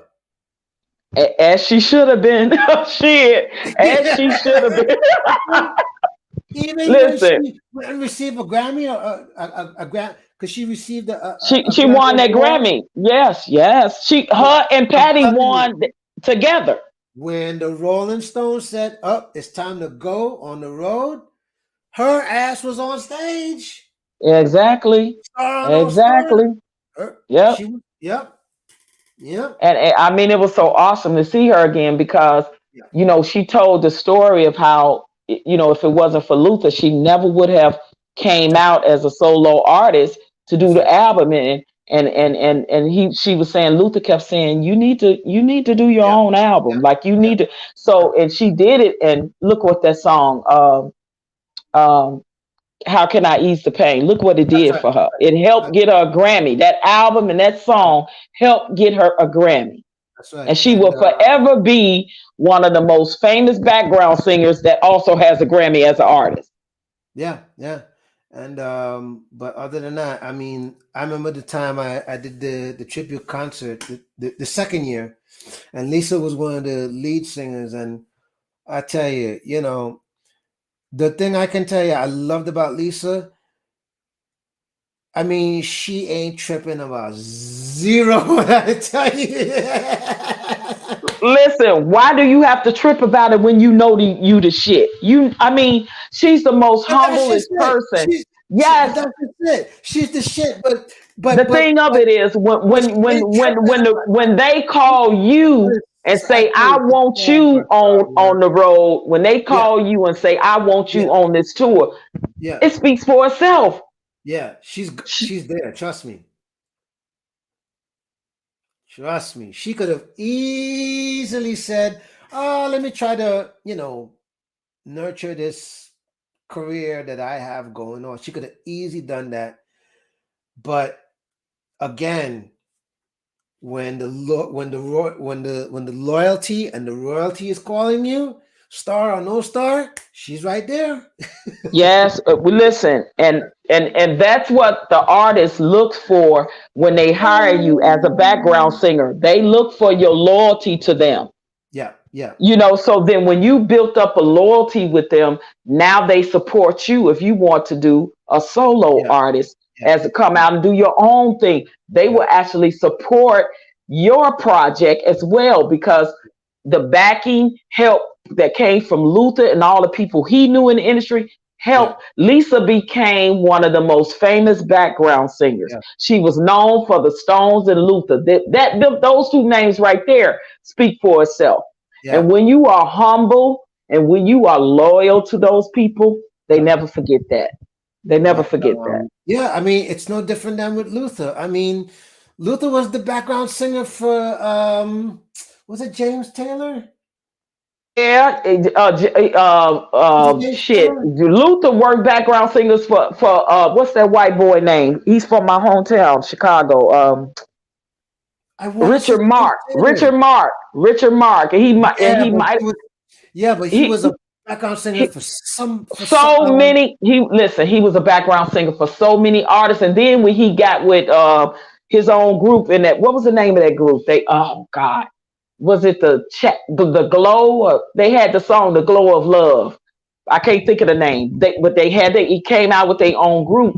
But Luther right. was still background singing with other Yeah, people. He was yeah, still doing yeah, commercial yeah, jingles. A lot of people don't even recognize that Luther Vandross is on a lot of commercials. Just like yeah, yeah, Lisa yeah, yeah, Fisher, yeah, she yeah. does a lot of commercials now. Yeah. You That's know, what I'm saying is that with Lisa, um, she it's actually her and not Sarah Dash. Oh man, what's this lady's name? Not Cindy, not Cindy. Oh man, there's another singer along with Lisa. Darlene. No, no. Even though Darlene was number one in that circuit at that time. It's Uh, one called, isn't it one called Chick something? She got a um, funny name. She a little bitty something. And real, she's one of the most famous background singers too. I can't Chick. I can't think of her name. I can't think of the lady's name, but that's her voice on that famous commercial for I think it's Juicy Fruit or double mint or whatever it is. Mm-hmm. Yeah, Mm-hmm. yeah. Yeah. A lot. That's Lisa Fisher, her, Luther. It's so many people yeah. that sing commercial jingles, and people don't really realize that's actually a really good job to have because it can help pay the rent until you get some big stuff. You know? You know what I mean? And I mean, and don't be a writer of jingles as well, not just a sing. When you're a writer of jingles, Yeah, now you're yeah, making even more money. yeah, yeah, yeah, Because that's where Tyrese, and I know his sister. She's in Atlanta. Her name is Shanta yeah, Gibson. She's Tyrese's sister. yeah, That's where Tyrese background came from. The Coca-Cola commercial. He yeah, auditioned when they was doing world-round auditions for yeah. people to sing the jingle to the Coca-Cola Yeah. commercial. That's where Tyrese background By came the from. way, speaking of Tyrese, he wasn't originally supposed to be in the commercial. You know that, right? No, no. Who was originally supposed to be in it? I Oh, you know don't what? know, I but think you're right. he I think I originally heard a was not supposed story. to be in the commercial. I No, think you're right. I think I he heard a would story sing on about it, but the as far person as that his won. face, Something happened.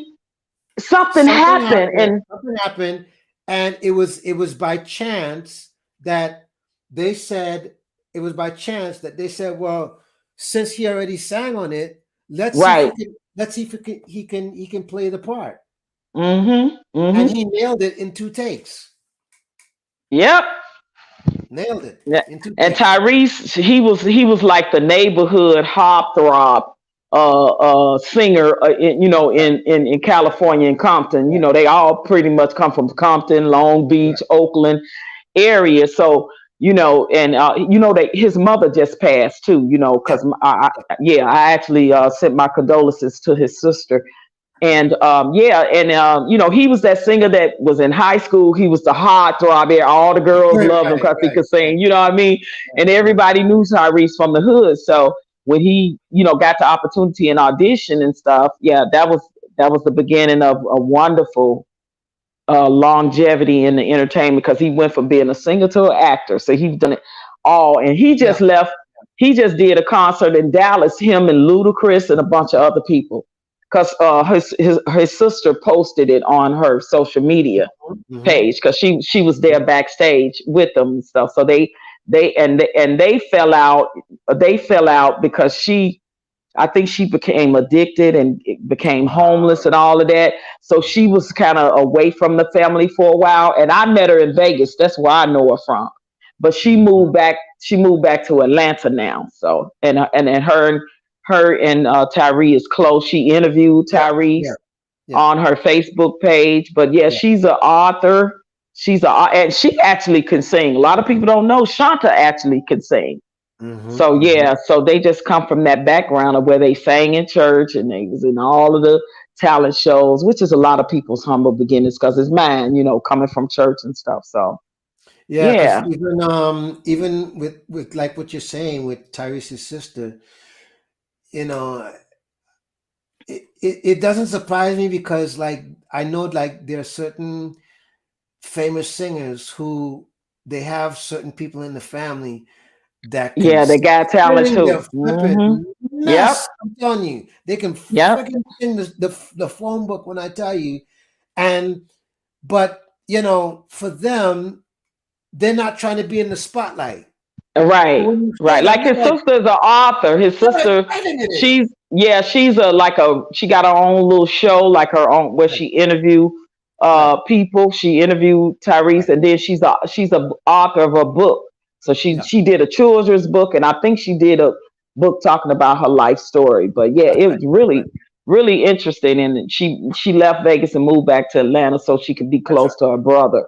That's So right. yeah, and it was so good to see them men their a relationship back again. That's right. So they all got back close with their mother and stuff. So that was good. It's good to Yeah, see. yeah, yeah. Oh my goodness. Wow. Like, Yeah, so I told her, and that's a funny thing because I got plenty family in Atlanta, and I've never been to Atlanta. really? You Never, serious? never even did a show, never. And I told her, I said, I'm coming to Atlanta this year. I said, and I Sure. told her I'll hook up with her there. But I don't know, I don't know why I don't know, maybe she just choose not to sing. But she actually got a pretty voice. She can sing. I'm like, Mm. girl, why ain't you at least singing background for your brother something? Mhm. But yeah, she can sing. Shanta can sing. But like I said, that they're just singers like that. That some of them they prefer not to share that spotlight. And I understand it. Right. I got a private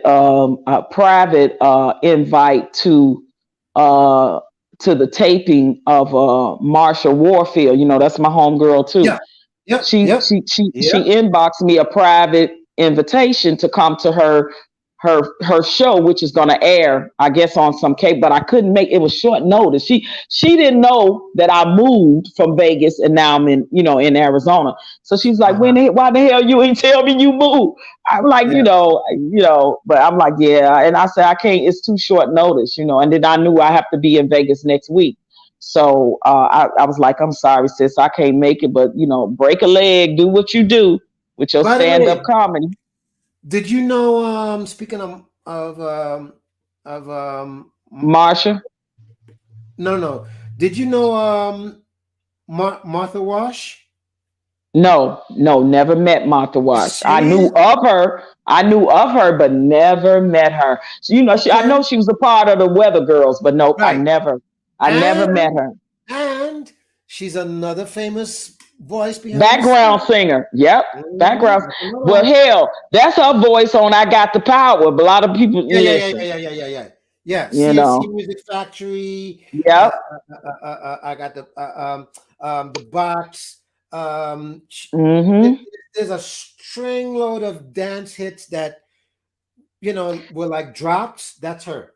Yeah, and String it's load. sad that back then the music industry was real bad on people if you were Yeah. overweight. They really were, and it's sad because she could have been definitely been her own artist in her own right. But it's sad that when I watched her interview, she talked about how that was one of the main reasons why she didn't have the success she had is because they discriminated because of her weight. So sad. So But sad. she had man, she got a hell of a voice.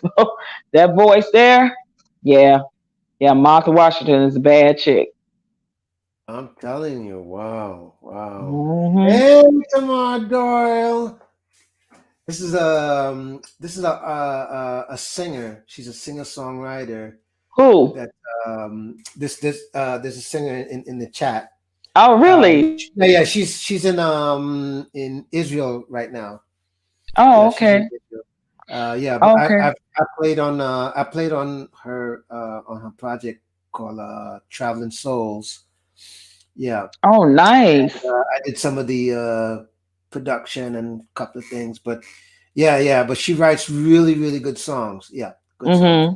So I'll send you the link. Oh, do you know? Uh, she's over there where you are now. She's from the United States, but she's over there where you are. Beth Hart sung one of her songs last night. Margot something. Mm, Margot something. She got a French name. okay. Bridget Margot. No. I know I've heard of her. I've heard her music, but anyway, Beth Hart sung one of her songs last night and was talking about what an awesome singer songwriter she is and how she was over in Europe right now. Yeah. And I forgot. That's why I said I want to ask you. Yeah, did you know her? No, but actually, Bridget Margot, something like that. Yeah. you might know, because she's here in London. Actually, you might know Stacey Francis. Yeah. Oh, is she over there? Yeah. Let me tell you my friend Stacey Francis story. Okay, me and Stacey Francis, honey. Let me tell you where I met her and know her from. Yeah. Me and Stacey Francis met on. We both did the X Factor together. Oh, wow! Wow! Yes, Okay. and Okay. she actually made it to the rounds. She made it to the rounds where she was on television. I got Yeah. cut Yeah. right before that. But Yeah. that's Yeah. what they yes, that's where I know Stacey Francis from. Yeah. So Yeah. she's over Yeah. there. What is Yeah. she doing? Just Is she singing. These little. She's just singing like these functions, couple of shows. okay? You know. Okay, And I guess she because does. she real good friends with Kenny Lattimore. And she's good. Oh, Actually, she was good friends with Kenny Lattimore and Shantae Moore. But her and Shantae fell out because Stacey Francis kind of took up for Kenny Lattimore, like she saying she knew some stuff, whatever. But anyway, yeah, no, her and Shantae fell yeah, out, but but she's speaking of still good Stacy, friends. Yeah.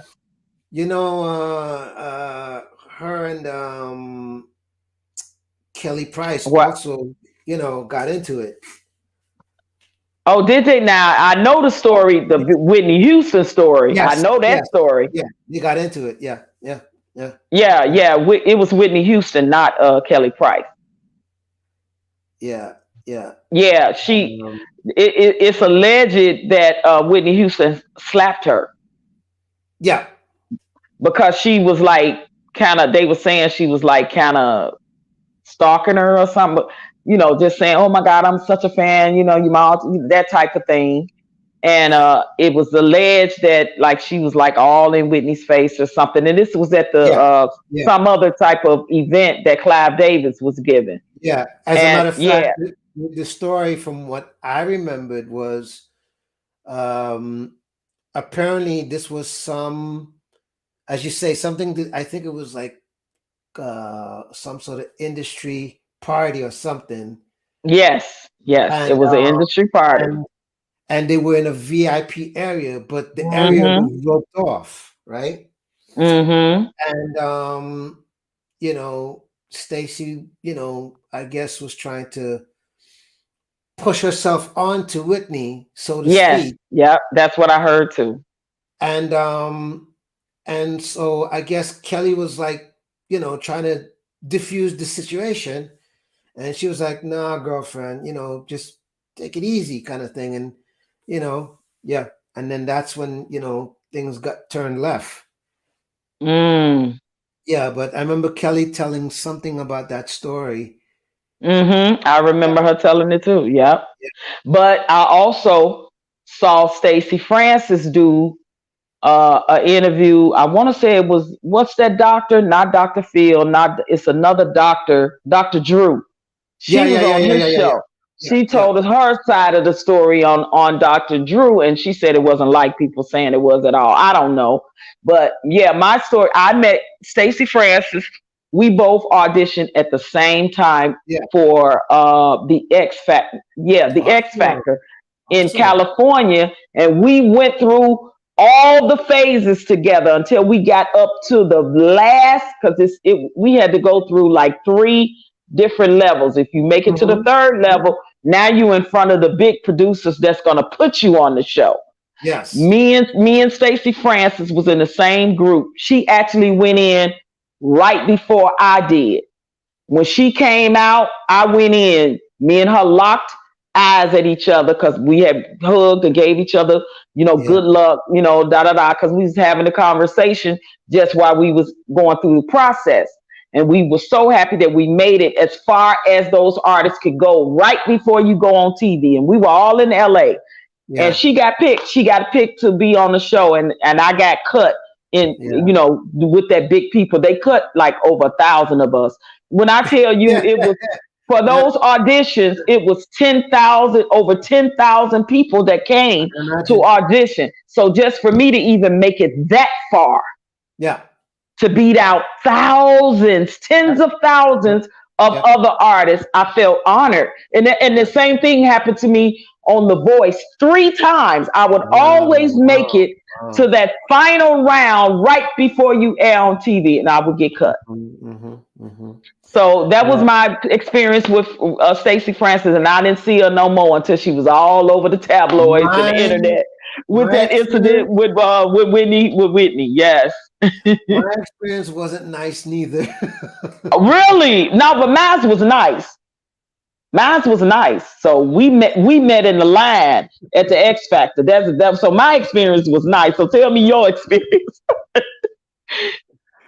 Oh my God. I'm telling you, yeah.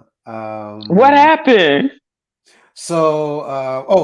Before I tell you, Tamar, I'm gonna send OG Patrice the link to Spotify. So, yeah, so it's not a problem. Yeah, I'll send her the link. But anyways, so what happened was, so YouTube, right, Mm-hmm. has like has like a YouTube space, that if you aside from like a headquarters kind of thing, but they also have Mm-hmm. like a YouTube space where if you have, I think it's over 10,000 or whatever it is, that you can Mm-hmm. come in and you can use their facilities.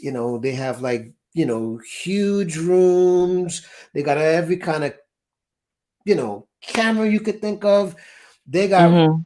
small, tiny rooms. They got the best of the best equipment. They got a video. They got video editing rooms.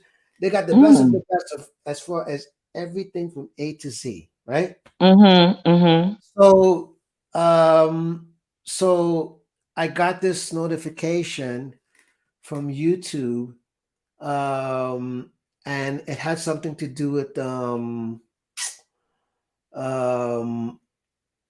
they were having some sort of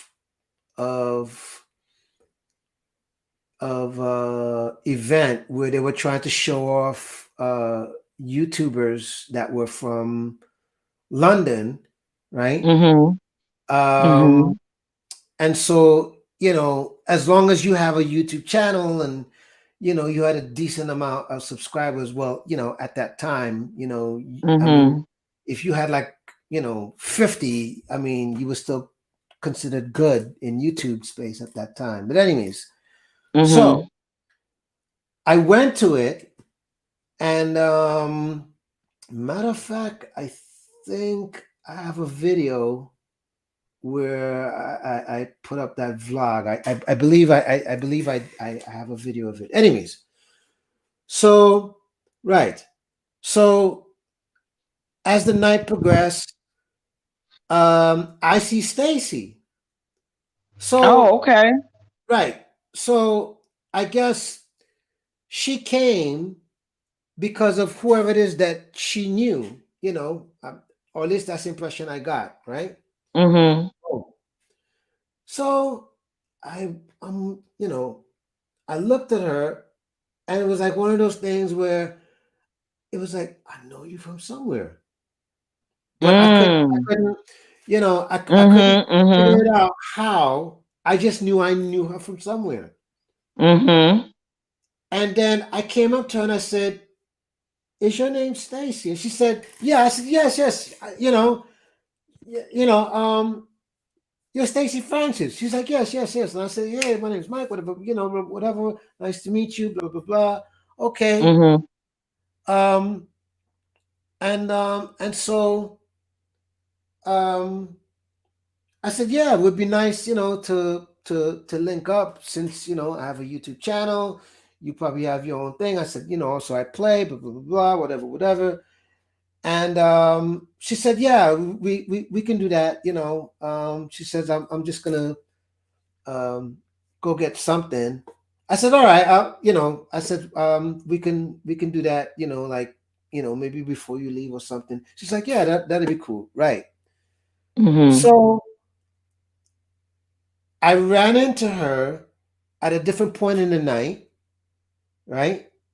Mhm. And I came up to talk to her, and she kind of ignored me, and I was like, "Okay."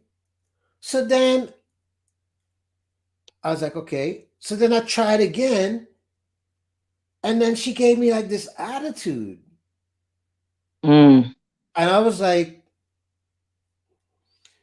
"Okay." Mm.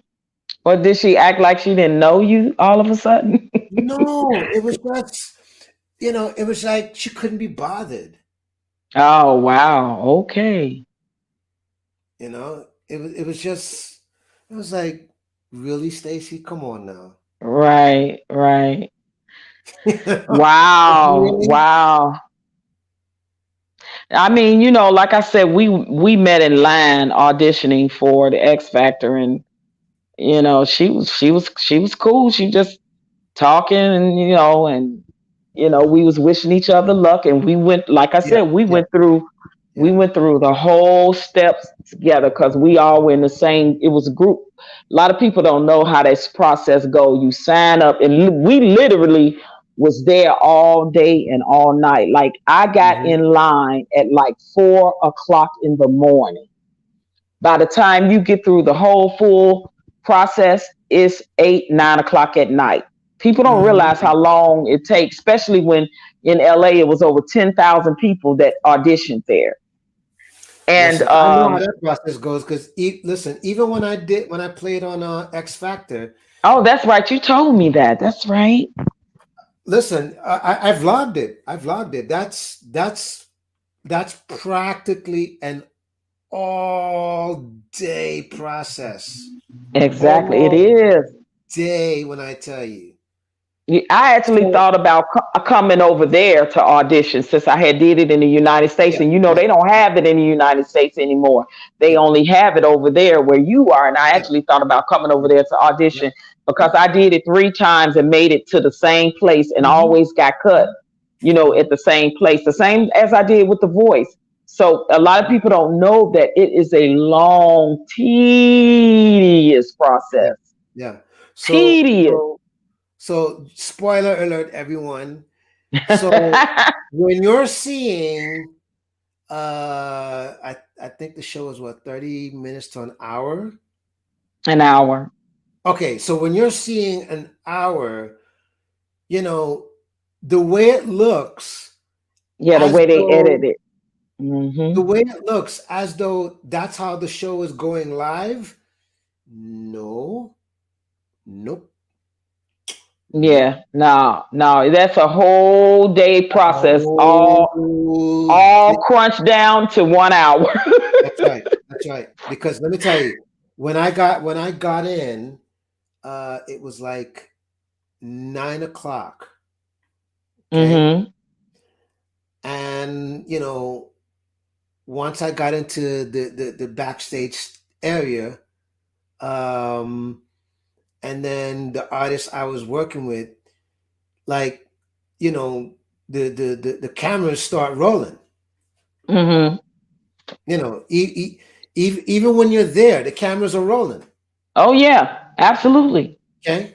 So he was doing a slew of cuts, interviews, all these Hmm. things, Hmm. so that, for example, let's say he went through.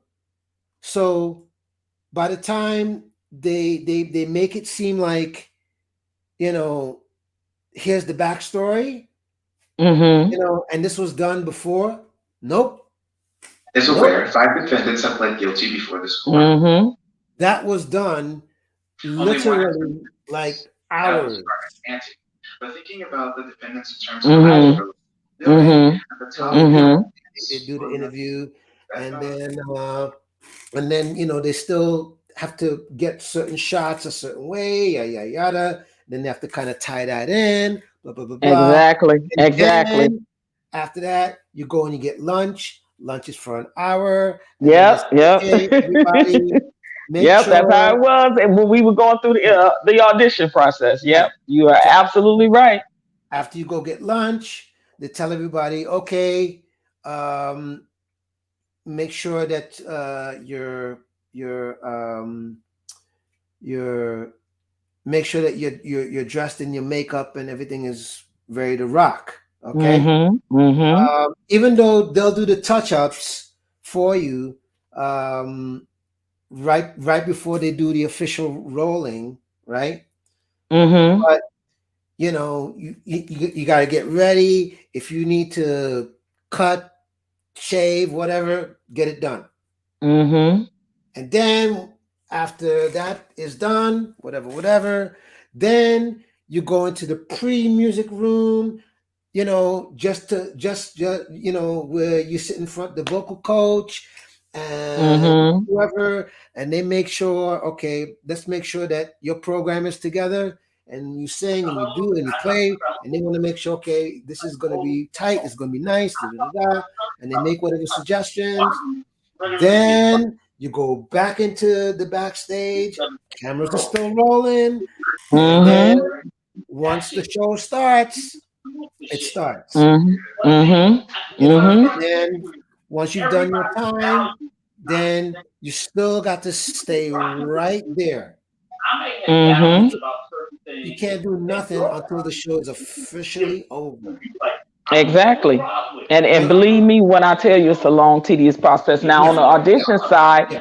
like I said, I'm in the line at 4 o'clock in the morning because I already know the line is They had already said over 10,000 people had registered. You could register online, but Yeah. then you still got to get, because it's a cattle call. It's literally Yeah. a cattle Yeah. call. And the Yeah. only way you get ahead of the thing is if you got a manager that's in the business and you've worked with famous singers. And at that time, the only person I had worked with was Gladys, but I didn't have no manager or no agent to work on my behalf to go up there and say, hey, kind of let her ahead of the line, because Yeah. I know that Yeah. that's how it works Yeah. on that show and on The Voice.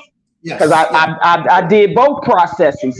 Some people Yes. go in and they already ahead of the curve, right? That's right. That's right. So depending on who you know, so I go, I'm like any other regular person, and Yeah. I had to stand in that line. So I say, okay, well, let me get up and be in Right. that line at 4 o'clock in the morning. So Right. now the night before, I was living in Vegas, so I had to literally drive to LA. I got my snacks, which I'm snacking on stuff light, like yogurt Right. Right. Yeah. and, Yeah. water, stuff that Yeah. ain't gonna make me heavy because I know I gotta sing, Yeah. Yeah. So Yeah. I'm snacking on light snacks, fruit. I had Yeah. bananas, anything, yogurt, anything that goes down smooth. Don't. It was people out there eating heavy meals, going to, they was going to Burger King. Like I don't do that because I can't eat heavy before I sing. I know. So I know. I know. yeah, and literally, I think I got there at 4 o'clock in the morning, and it was at least still 100 people ahead of me Yeah. Yeah. when Because I listen, got there. even But considering that wasn't bad though, 100 right people, now, check because this they. out. Right Hmm. now, check this out. Because even by the time we got there, even before we went to eat, the sound check alone took 45 minutes Hmm. because they wanted to make sure that we could hear exactly what we needed to hear, you know, and Yeah, there can be no error, no error, none. yeah, You know, none. even down to like, you know, they had to mark the positionings of the Yeah, the cameras. markings. Yeah, Hmm. because like for example, where I sat, the cameraman to the far left of me had to mark his position just in case he had to catch my side. Um, Hmm. even the lighting guy, um, he was trying to light my drum a certain way, and so he had to automate all of that. Hmm.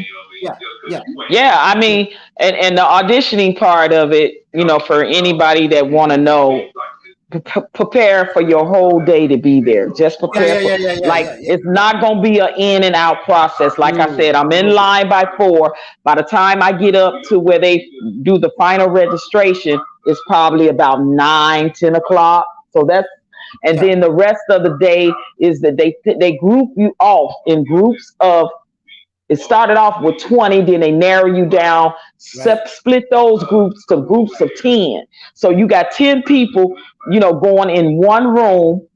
You going in there, yeah, all together, but they call your name up for the first round. That's the first one. They call you up one at a time. They say and they let you know, like, don't ask no questions. When we can't answer any questions, when you come up, you just say your name, where you from, and what you're gonna sing. That's it.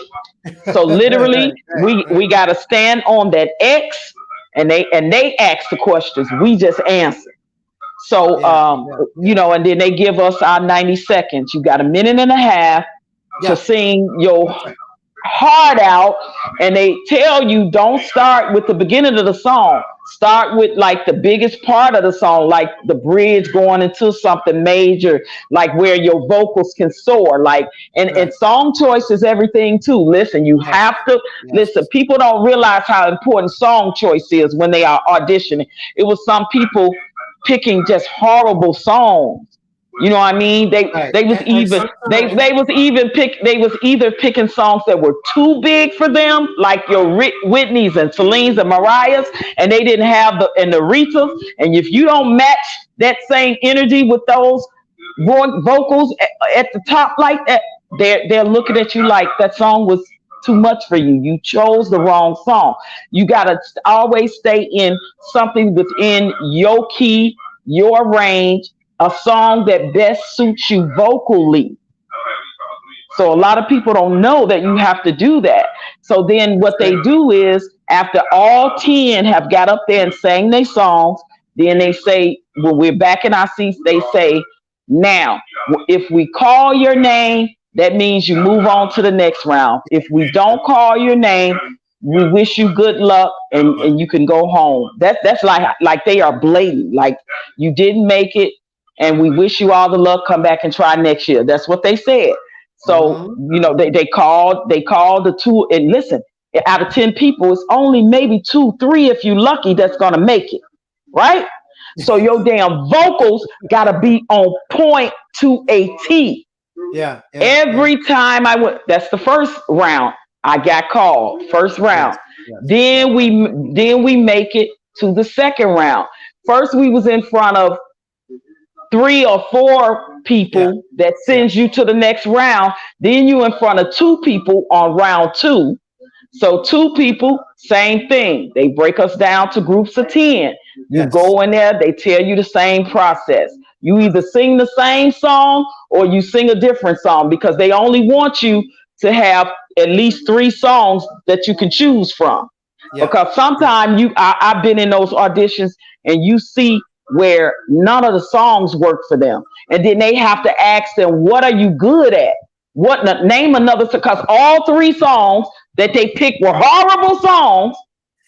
And they would say, look, you got another song? And if they say no, you're out of there. After that's right. three, you're out of there. So I always had my three backup songs. Again, same process. You go up Yeah, there, name where you're from and what you're singing. And everybody, you can't yeah, leave out the room until everybody has sung. And if your name get called again, you going on to round three. Now, round three is where you are in front of the big producer, and it's usually just one person in yeah, that office.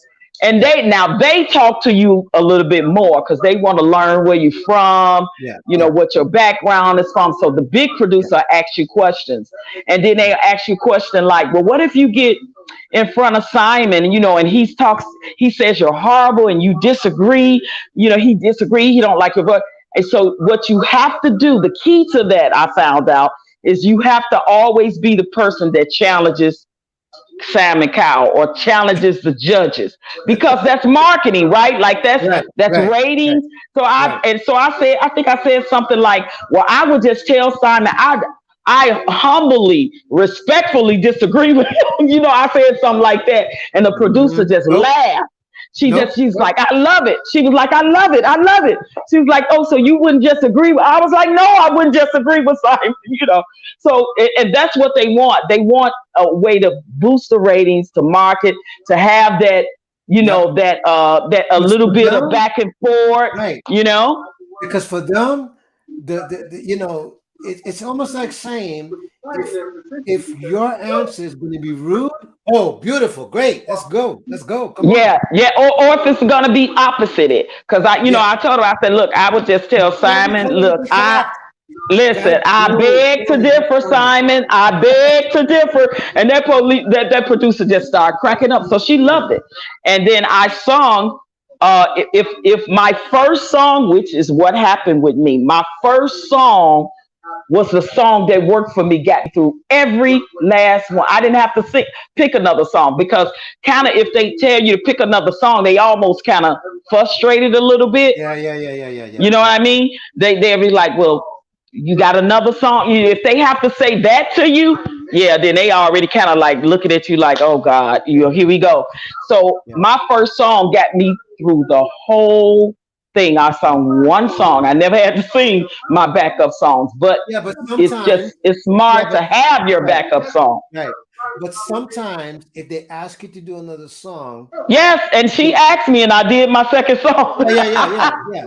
I was about to say because Only if they ask you. See, that's the key that people don't realize. They yeah, don't want to have to.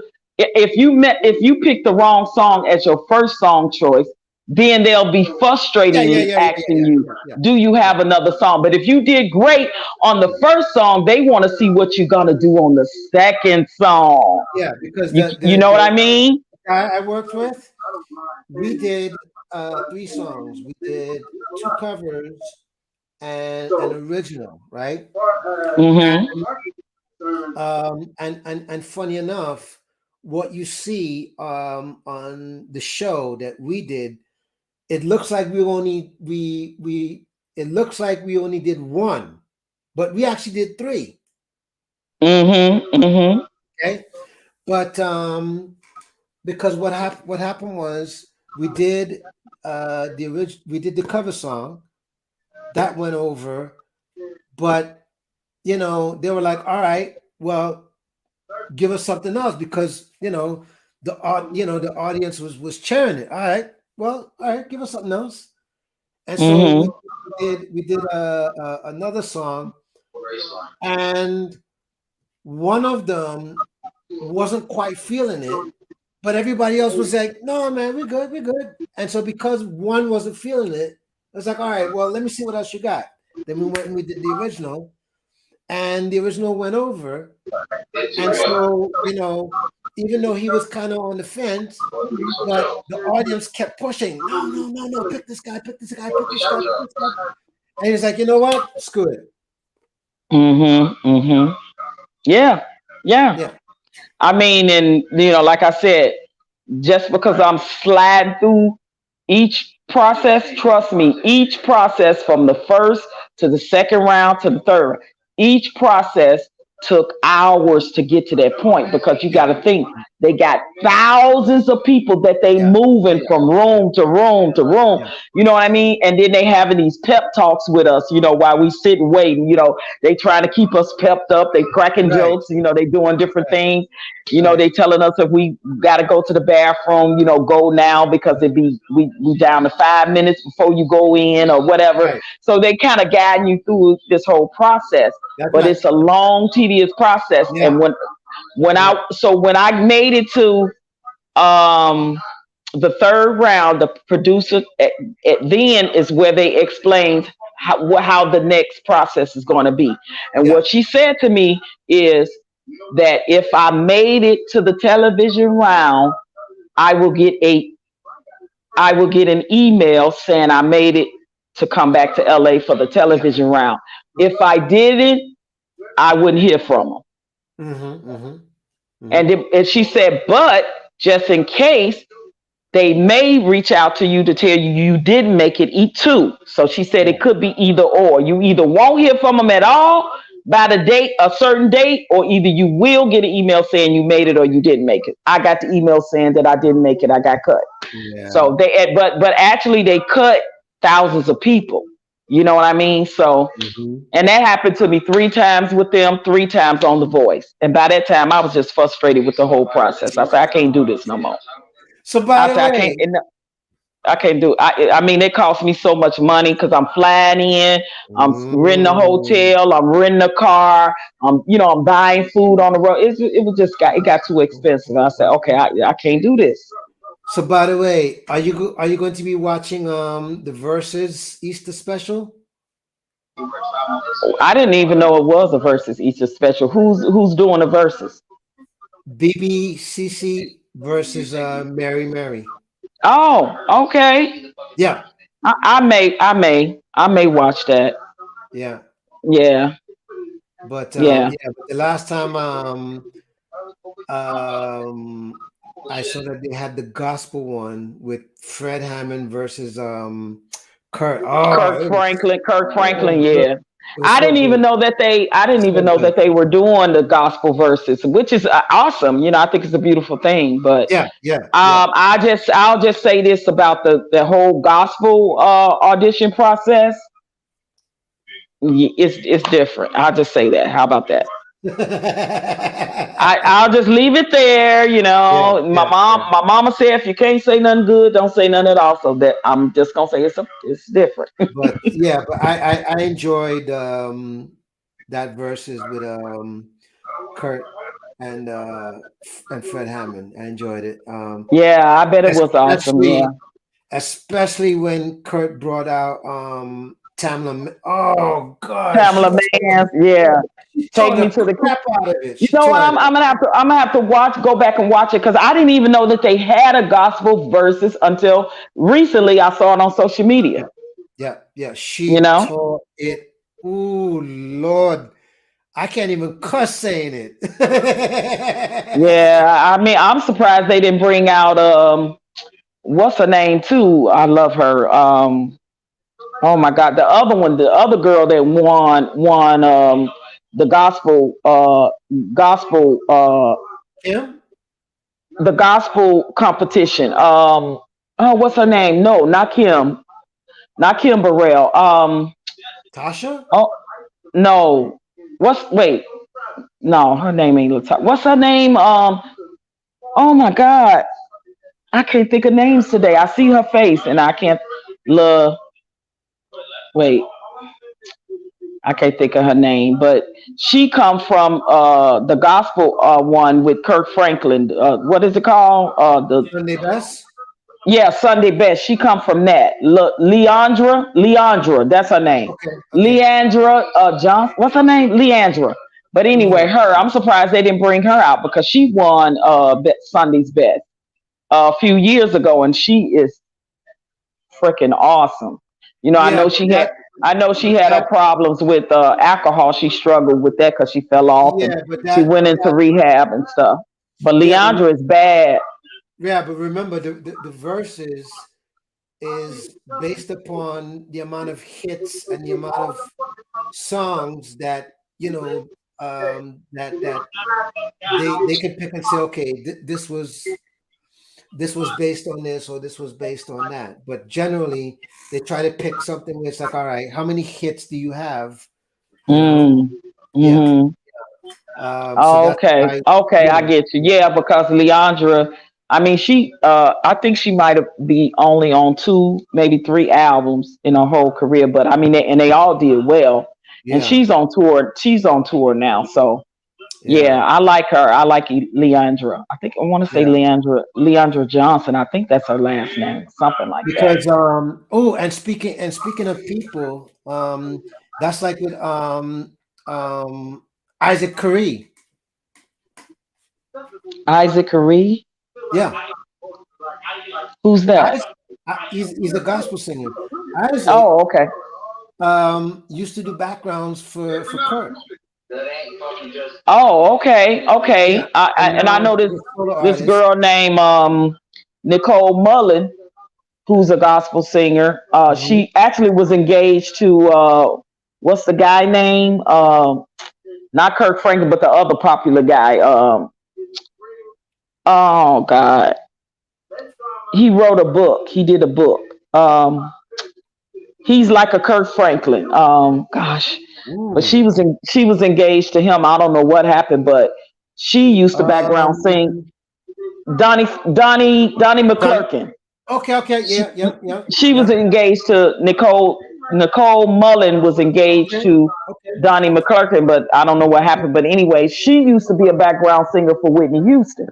Oh, okay. Awesome, awesome. Oh my God, you talking about a beautiful soprano voice? Oh Wow, Lord, wow. man. I mean, like I said, it's so many awesome background singers that Yeah, comes from singing with big celebrity people when yeah. Because even they have just as good as voices as the people they backgrounded for. Like really, some of them might even have been better than some of the people they yeah, have yeah. background for. That's just the honest truth. It's some hell of a background singers out here.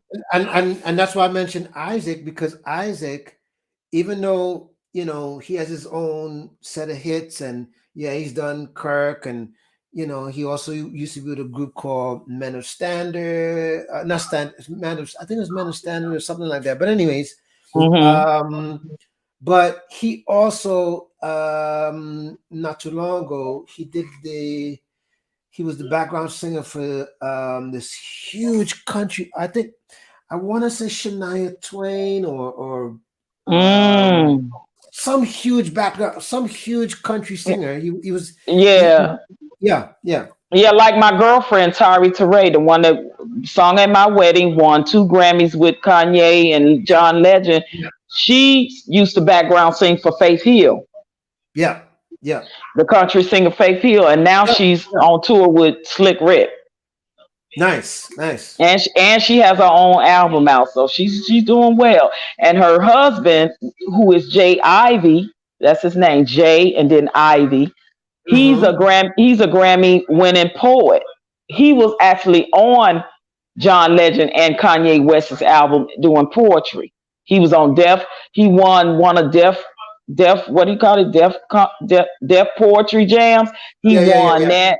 Yeah, Nice. yeah. They both are awesome. Like, awesome people. So speaking of background people, so recently, and I tell you, this was by chance, okay, that I saw this. So so as I was telling you, I kind of been shying away from a lot of these talk type of echo chamber, Oh anyways. yeah, you and me both, brother. Right. You and me both. You know we talk about Um, that. right. And Got like to. I said, nothing against them Yeah, you just gotta per se. unplug from it. It Just just, gotta unplug. anyways. So um, there's a channel that I'm subscribed to called Tiny House. So basically, it's these I know. I um, saw that. it's I these watched one. I didn't know that. I forget her name. She's a singer, and yeah, she was on. She sung with LL Cool J. yeah. That's And the one. That's the one I was going yes, to tell you. and she lives in Vegas. She got a Yes, tiny house in Vegas. yes. And matter of fact, she's the singer that did doing it, Doing doing it, it. doing it again. Yes, yep, yep, So, yep. so basically, she did that, and there's something else that she did, but basically, let's just say her royalty checks did her very good. Very good. Okay. Exactly. Listen, you people don't That's even know all. that a lot of people from back in the day are still living off of royalties because Okay. Royalties. anytime your song get played in commercials and movies, oh, you getting paid. You getting So paid.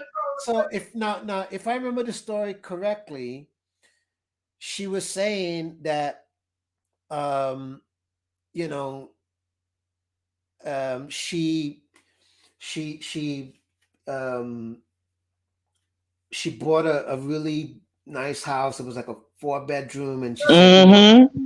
Yep, she, big old house. yeah. As a matter of fact, she was showing the pictures. Very nice house, by the way. Yeah, yeah, it was. Very nice house. But she was saying ultimately she never was one that you know Yeah, yeah. wanted big spaces, anyways. But she said Mm-hmm. because of the fact that she had kids, that's why Right. she did it. And but yeah, because she said when her last daughter, moved out and, Yeah, and on her own, she she sold said her. she looked around and was like, I don't need all this room. Right, right. And she said she Yeah. sold the house, Yeah. and she basically took the money and literally bought this. Downsize.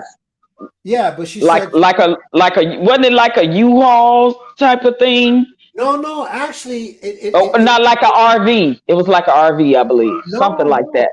believe it or not, it actually was it actually was a used trailer for these um for a race car. It was actually a used Okay, trailer right, for a race right. You're car. right. Yeah, That's what it yeah. was. You're absolutely right. So she said she always liked that, small living concept. Mm-hmm.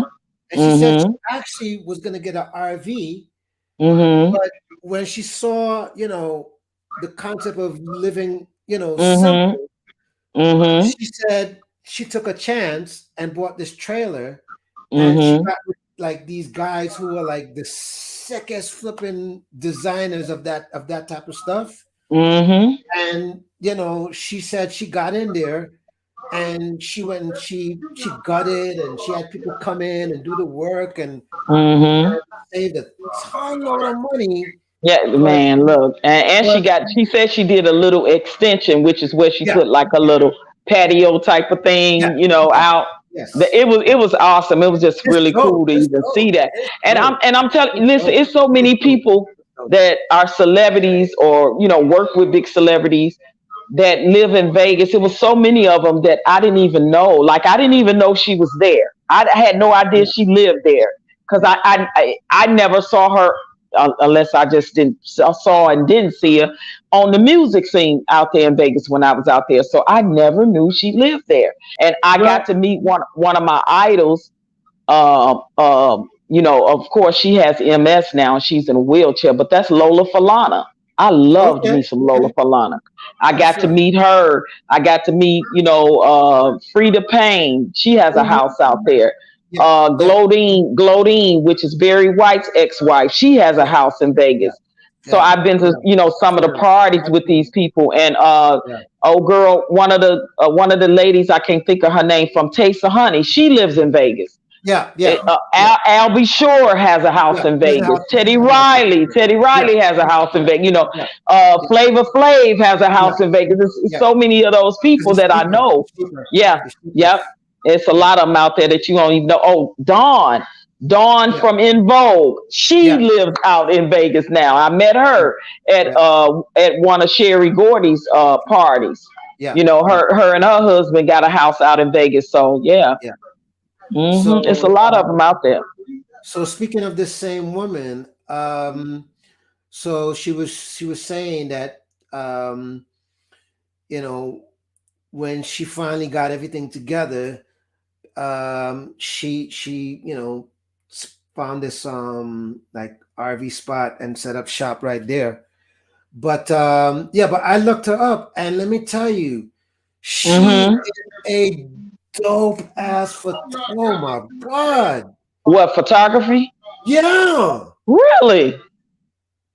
But Mm. so apparently she's been doing photography for the last umpteen years. Oh, yeah. You never know. Yeah, These people have so many yeah, yeah, creative, artists, gifts and talents yeah. for them. Sometimes it just ain't singing. Okay, okay. Here's another example of people who, you know, you wouldn't even know that that's them until, Yep. like for Yep. example, MC Light. For the Mm-hmm. longest Mm-hmm. while, you Mm-hmm. know, MC Light was the either did narration, or she's the voice that goes coming up for blah blah blah blah. That's her. Mm-hmm. I know that's her voice. So I know because I know MC Light voice. So I knew that was her all the time. She started doing announcing. Yeah, you're right. Yeah, yeah, yeah, For yeah. For all many kind of years, award shows and yeah. different things. Yep. But for a lot for a long time, um, it it wasn't like something on the forefront that people knew. She was doing that behind the scenes. Yeah, Yeah, yeah, for a oh long yeah. time. It's a lot of them working behind the scenes now. Some of them got their own production companies or Yeah, management companies, or like you yeah, said, they starting their own business, yeah, doing something, behind the scenes. My girlfriend is a chef for a lot of celebrities. Her biggest client, yeah, she just got is Floyd Mayweather's. And she was on her Instagram showing her and Floyd Mayweather, and he was just yeah, digging into that plate. She had cooked him some soul food because he hadn't had soul food in a long time. But he was tearing that yeah, food up too. But she's a celebrity cook for. She started out with Teddy Riley. yeah, Teddy Riley got her Genuine, yeah, Tyrese, yeah, and yeah, on and yeah, on and on. And yeah, not only now, since she got that connection as a cook for all of these people, she started a production company now where yeah, she hosts. She have her production company have concerts in Vegas and mm-hmm, LA and stuff like that. hmm, And because Mayweather just moved from Vegas, he moved to LA. So he's in hmm, LA now. But yeah, she was at his house in LA. Like she's literally their private chef. That girl can cook. When I tell you she can cook, oh Lord, she can cook. hmm, And yeah, and she just needed that chance to to yeah, get out to do cook for some of the celebrities. And Teddy that's Riley right. gave her first chance, and she Yeah, cooked for a lot of them. Now she was on French Montana. I mean, just a lot yeah, of them she cooked for 'em. mhm, Now she was she's Usher's cook now. Yeah. backstage cooks. So he got his residency that started back up. So she cooks for him. She's Mm-hmm. all on her Instagram with all these people. Erica Badu. I mean, every time they come to Vegas or LA now, I see her with them. She is the cook around there that they all are hiring now to do even private parties and stuff, because some of the mansion parties I went to, she was the cook there. Yeah. I'm like, girl, you in now, you got it. She's like, yes, I got my business going good. I'm like, girl, I was like, I said, that's beautiful. Yeah, she travels with a lot of them. Like, Yeah. I know the girl that cuts Floyd Mayweather's hair. She travels all Mm-hmm. over. Wherever he go, she travels, and she's his personal barber. So Yeah. Yeah. Yeah. yeah. That's awesome. That's awesome. Wow. Wow. Yeah, so it's a lot of them out there, definitely in Vegas, because a lot of them move to Vegas because it gets so expensive to live in Yeah. LA. Yeah. Yeah. And Yeah. for people like Teddy and Al B. Sure, and he's another one. He got a house out there. People like them, they left LA because it's just, even for them, the cost of living is ridiculous. It's just Well, ridiculous. So and they here, moved to Vegas so they could still be close to LA in case they right, do concerts and shows and right, different things. They can hop on the right. plane and be there in an hour. So Yep. it's just cheaper to live in Vegas. So a lot Is of they the still are celebrities are, driving? they leave in California. Trust me. Yeah, yeah, yeah, yeah, yeah. And not only that, another thing too is that some of them, they get tired of The the rat race, lifestyle and the fame the and that traffic, kind of the shit. And traffic, the traffic, the mm, traffic in mm, LA. And when you trying to make a concert, because that's what happened to R. Kelly before all his stuff, yeah, came out. And he, yeah, when some years ago, he had a show in California, and then his next show was in Vegas. And mm-hmm, R. Kelly do not fly; he's afraid to fly. So mm-hmm, mm-hmm, him and his people was driving from LA to Vegas, and he actually missed the show because of the LA traffic.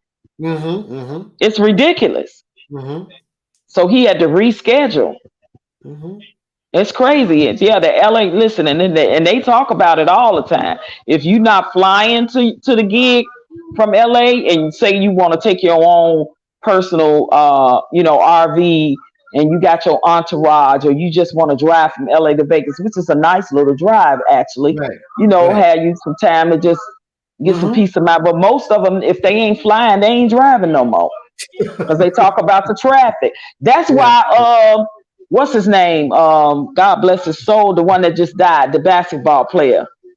Um the Who's one that that? died in the plane crash. Kobe. Yes, that's why Kobe got his own personal helicopter, because he got tired of the LA traffic.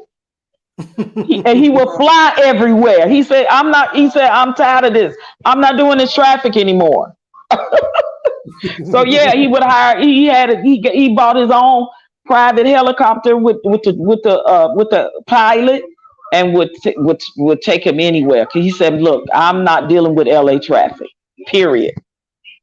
Yeah, it's Yeah, crazy. You literally would have to leave 2 hours ahead just to get to an interview. It's crazy. That's crazy to me. So mm-mm. LA traffic is no joke. And then the cost of living. If you're not wealthy like that, like I'm talking a multimillionaire or a billionaire, yeah, it to me, I couldn't live in LA.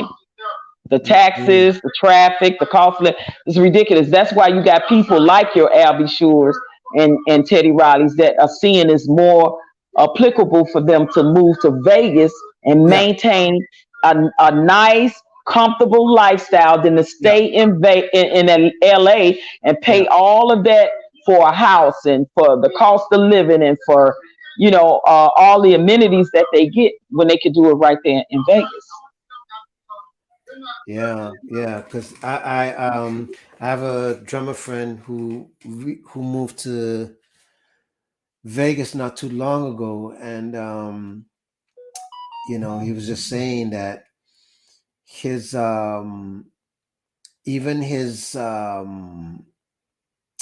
his savings is like, you know, is hella good, because even Yeah, when he used to live in California, he was saying, man, you know, if had I lived in in Vegas, Vegas way back you then. know, He way still back has some then, money, probably. Yep.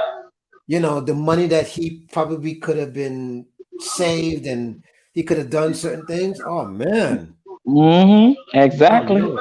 But you know, I mean, he's doing good now. But you know, hmm at the same time, I'm gonna go see in a few months because she starts her residency back in Vegas next month in May. But I'm gonna go see Anita Baker again too. nice, nice. Yeah, I'm gonna go check her out. Her residency starts back up next month, and then Mm. I think Usher's done already started back up. But yeah, I wonder. I'm I wonder if my friend Ray. and John Legend has a residency there. So Okay, yeah. okay. hmm I wonder my John friend Legend Ray. and Lionel is back with his residency. Oh yeah, yeah, yeah, Lionel Richie, yeah.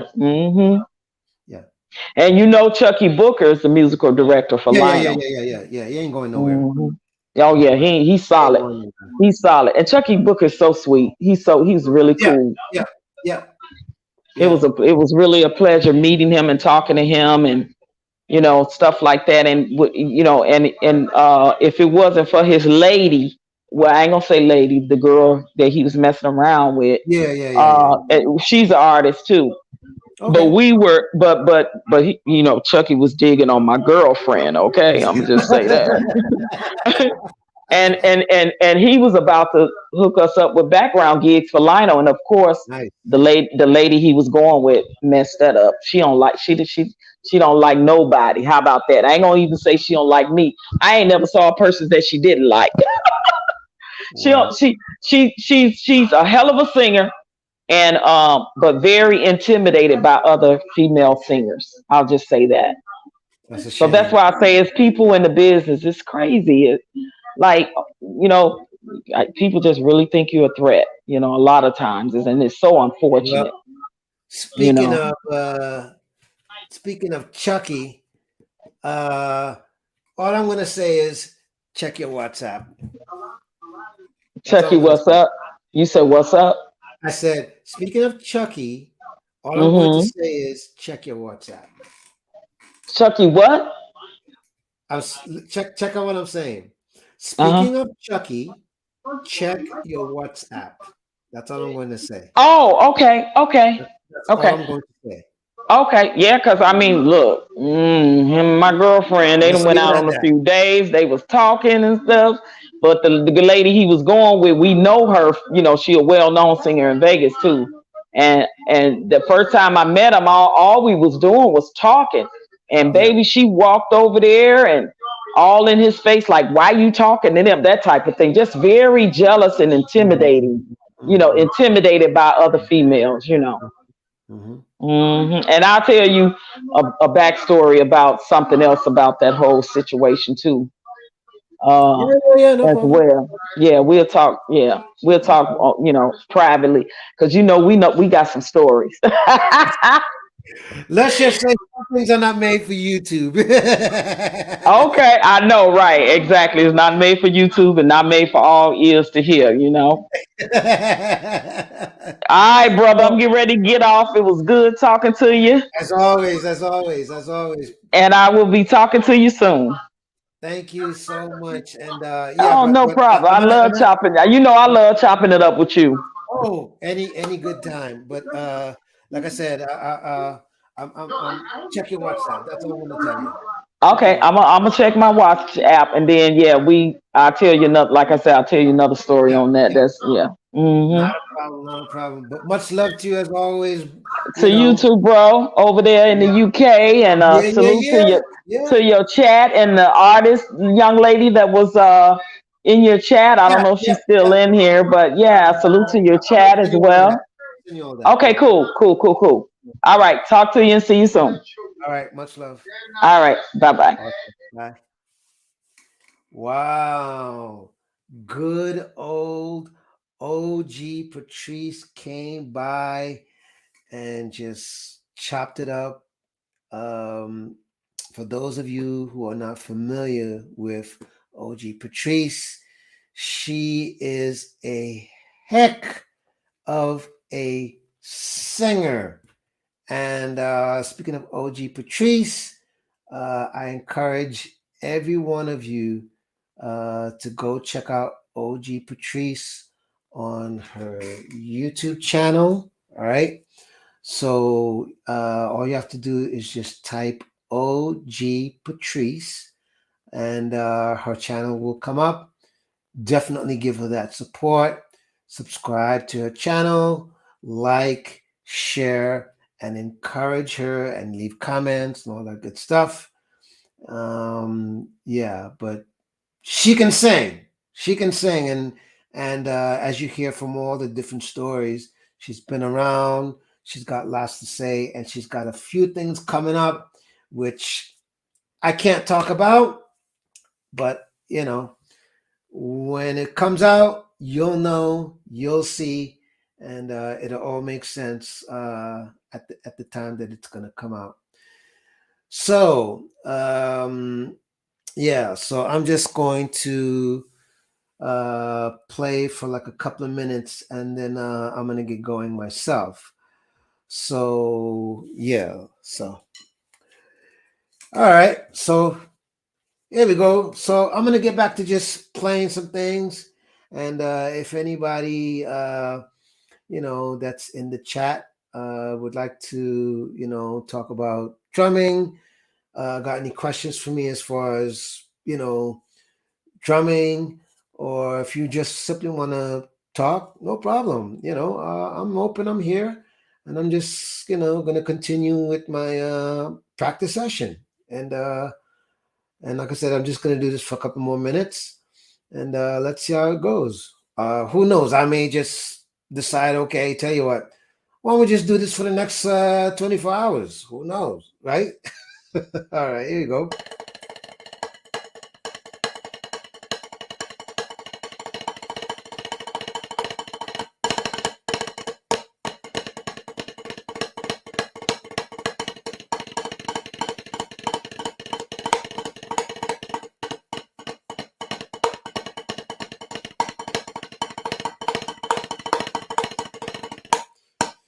So many rudiments, like your paradiddle, double, single, rough drag,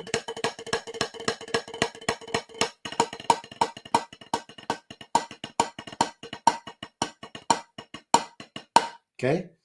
So there's so many rudiments that you can, try and practice and perfect it.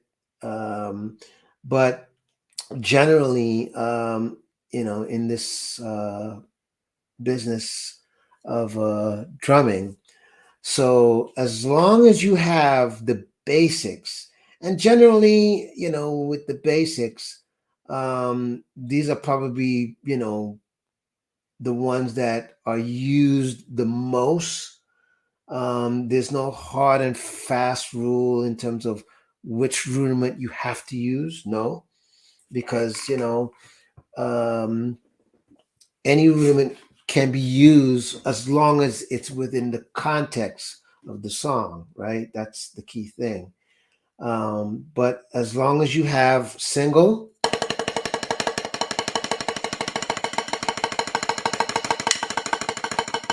right, double,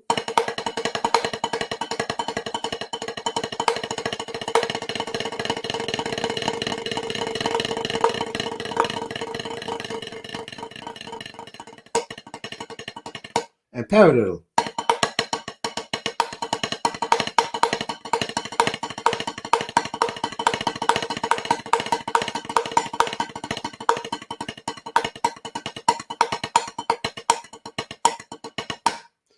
As long as you have those three, like as far as rudiments that are mostly used, if you're going to be playing, those are the ones that are mostly tend to be used, and as well as like flams. Okay, or drag roughs.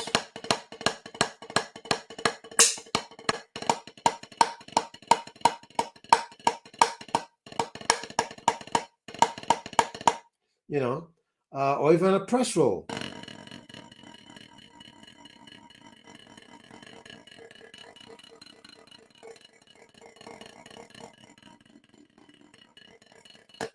Okay, so those are generally the most heard rudiments you'll hear in music generally.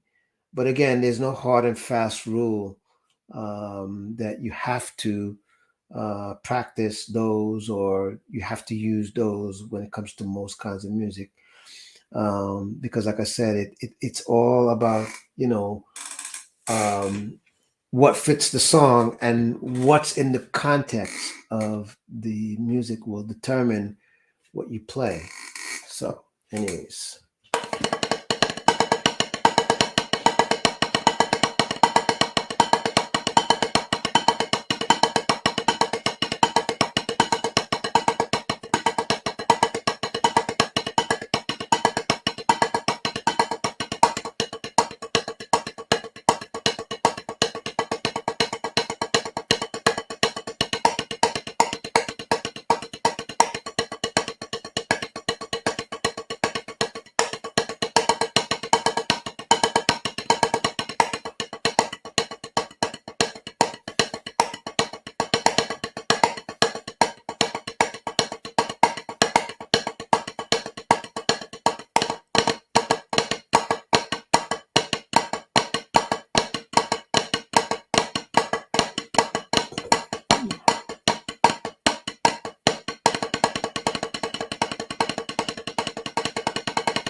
And there you have it.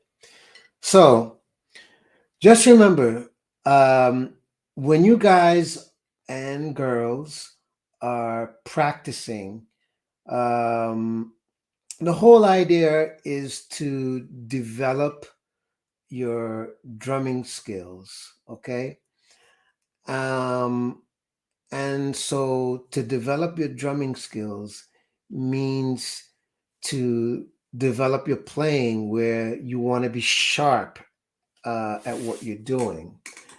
And so, as much as you know, it's great to be able to say, "Man, I could play something fast." You know,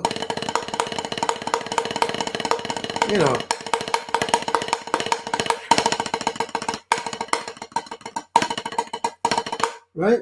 Much as listen, it's great, but it's great.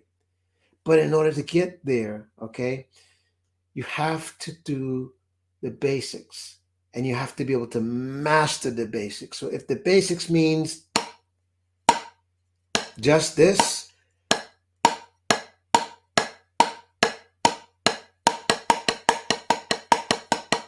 and you doing that for hours, trust me when I tell you, the benefit that you get from doing just this, I'm talking about doing this for at least 3 minutes. You'd be surprised. It'll open you up much more to be able to do this.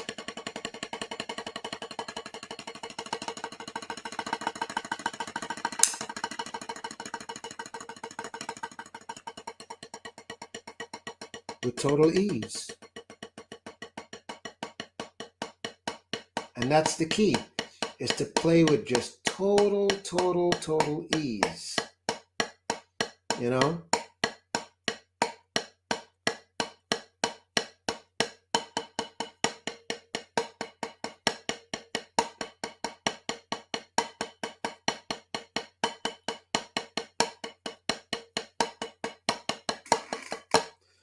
The beauty of practicing and warming up is being prepared and staying prepared. That's very important, especially if you're trying to keep your skills intact, you're trying to be sharp.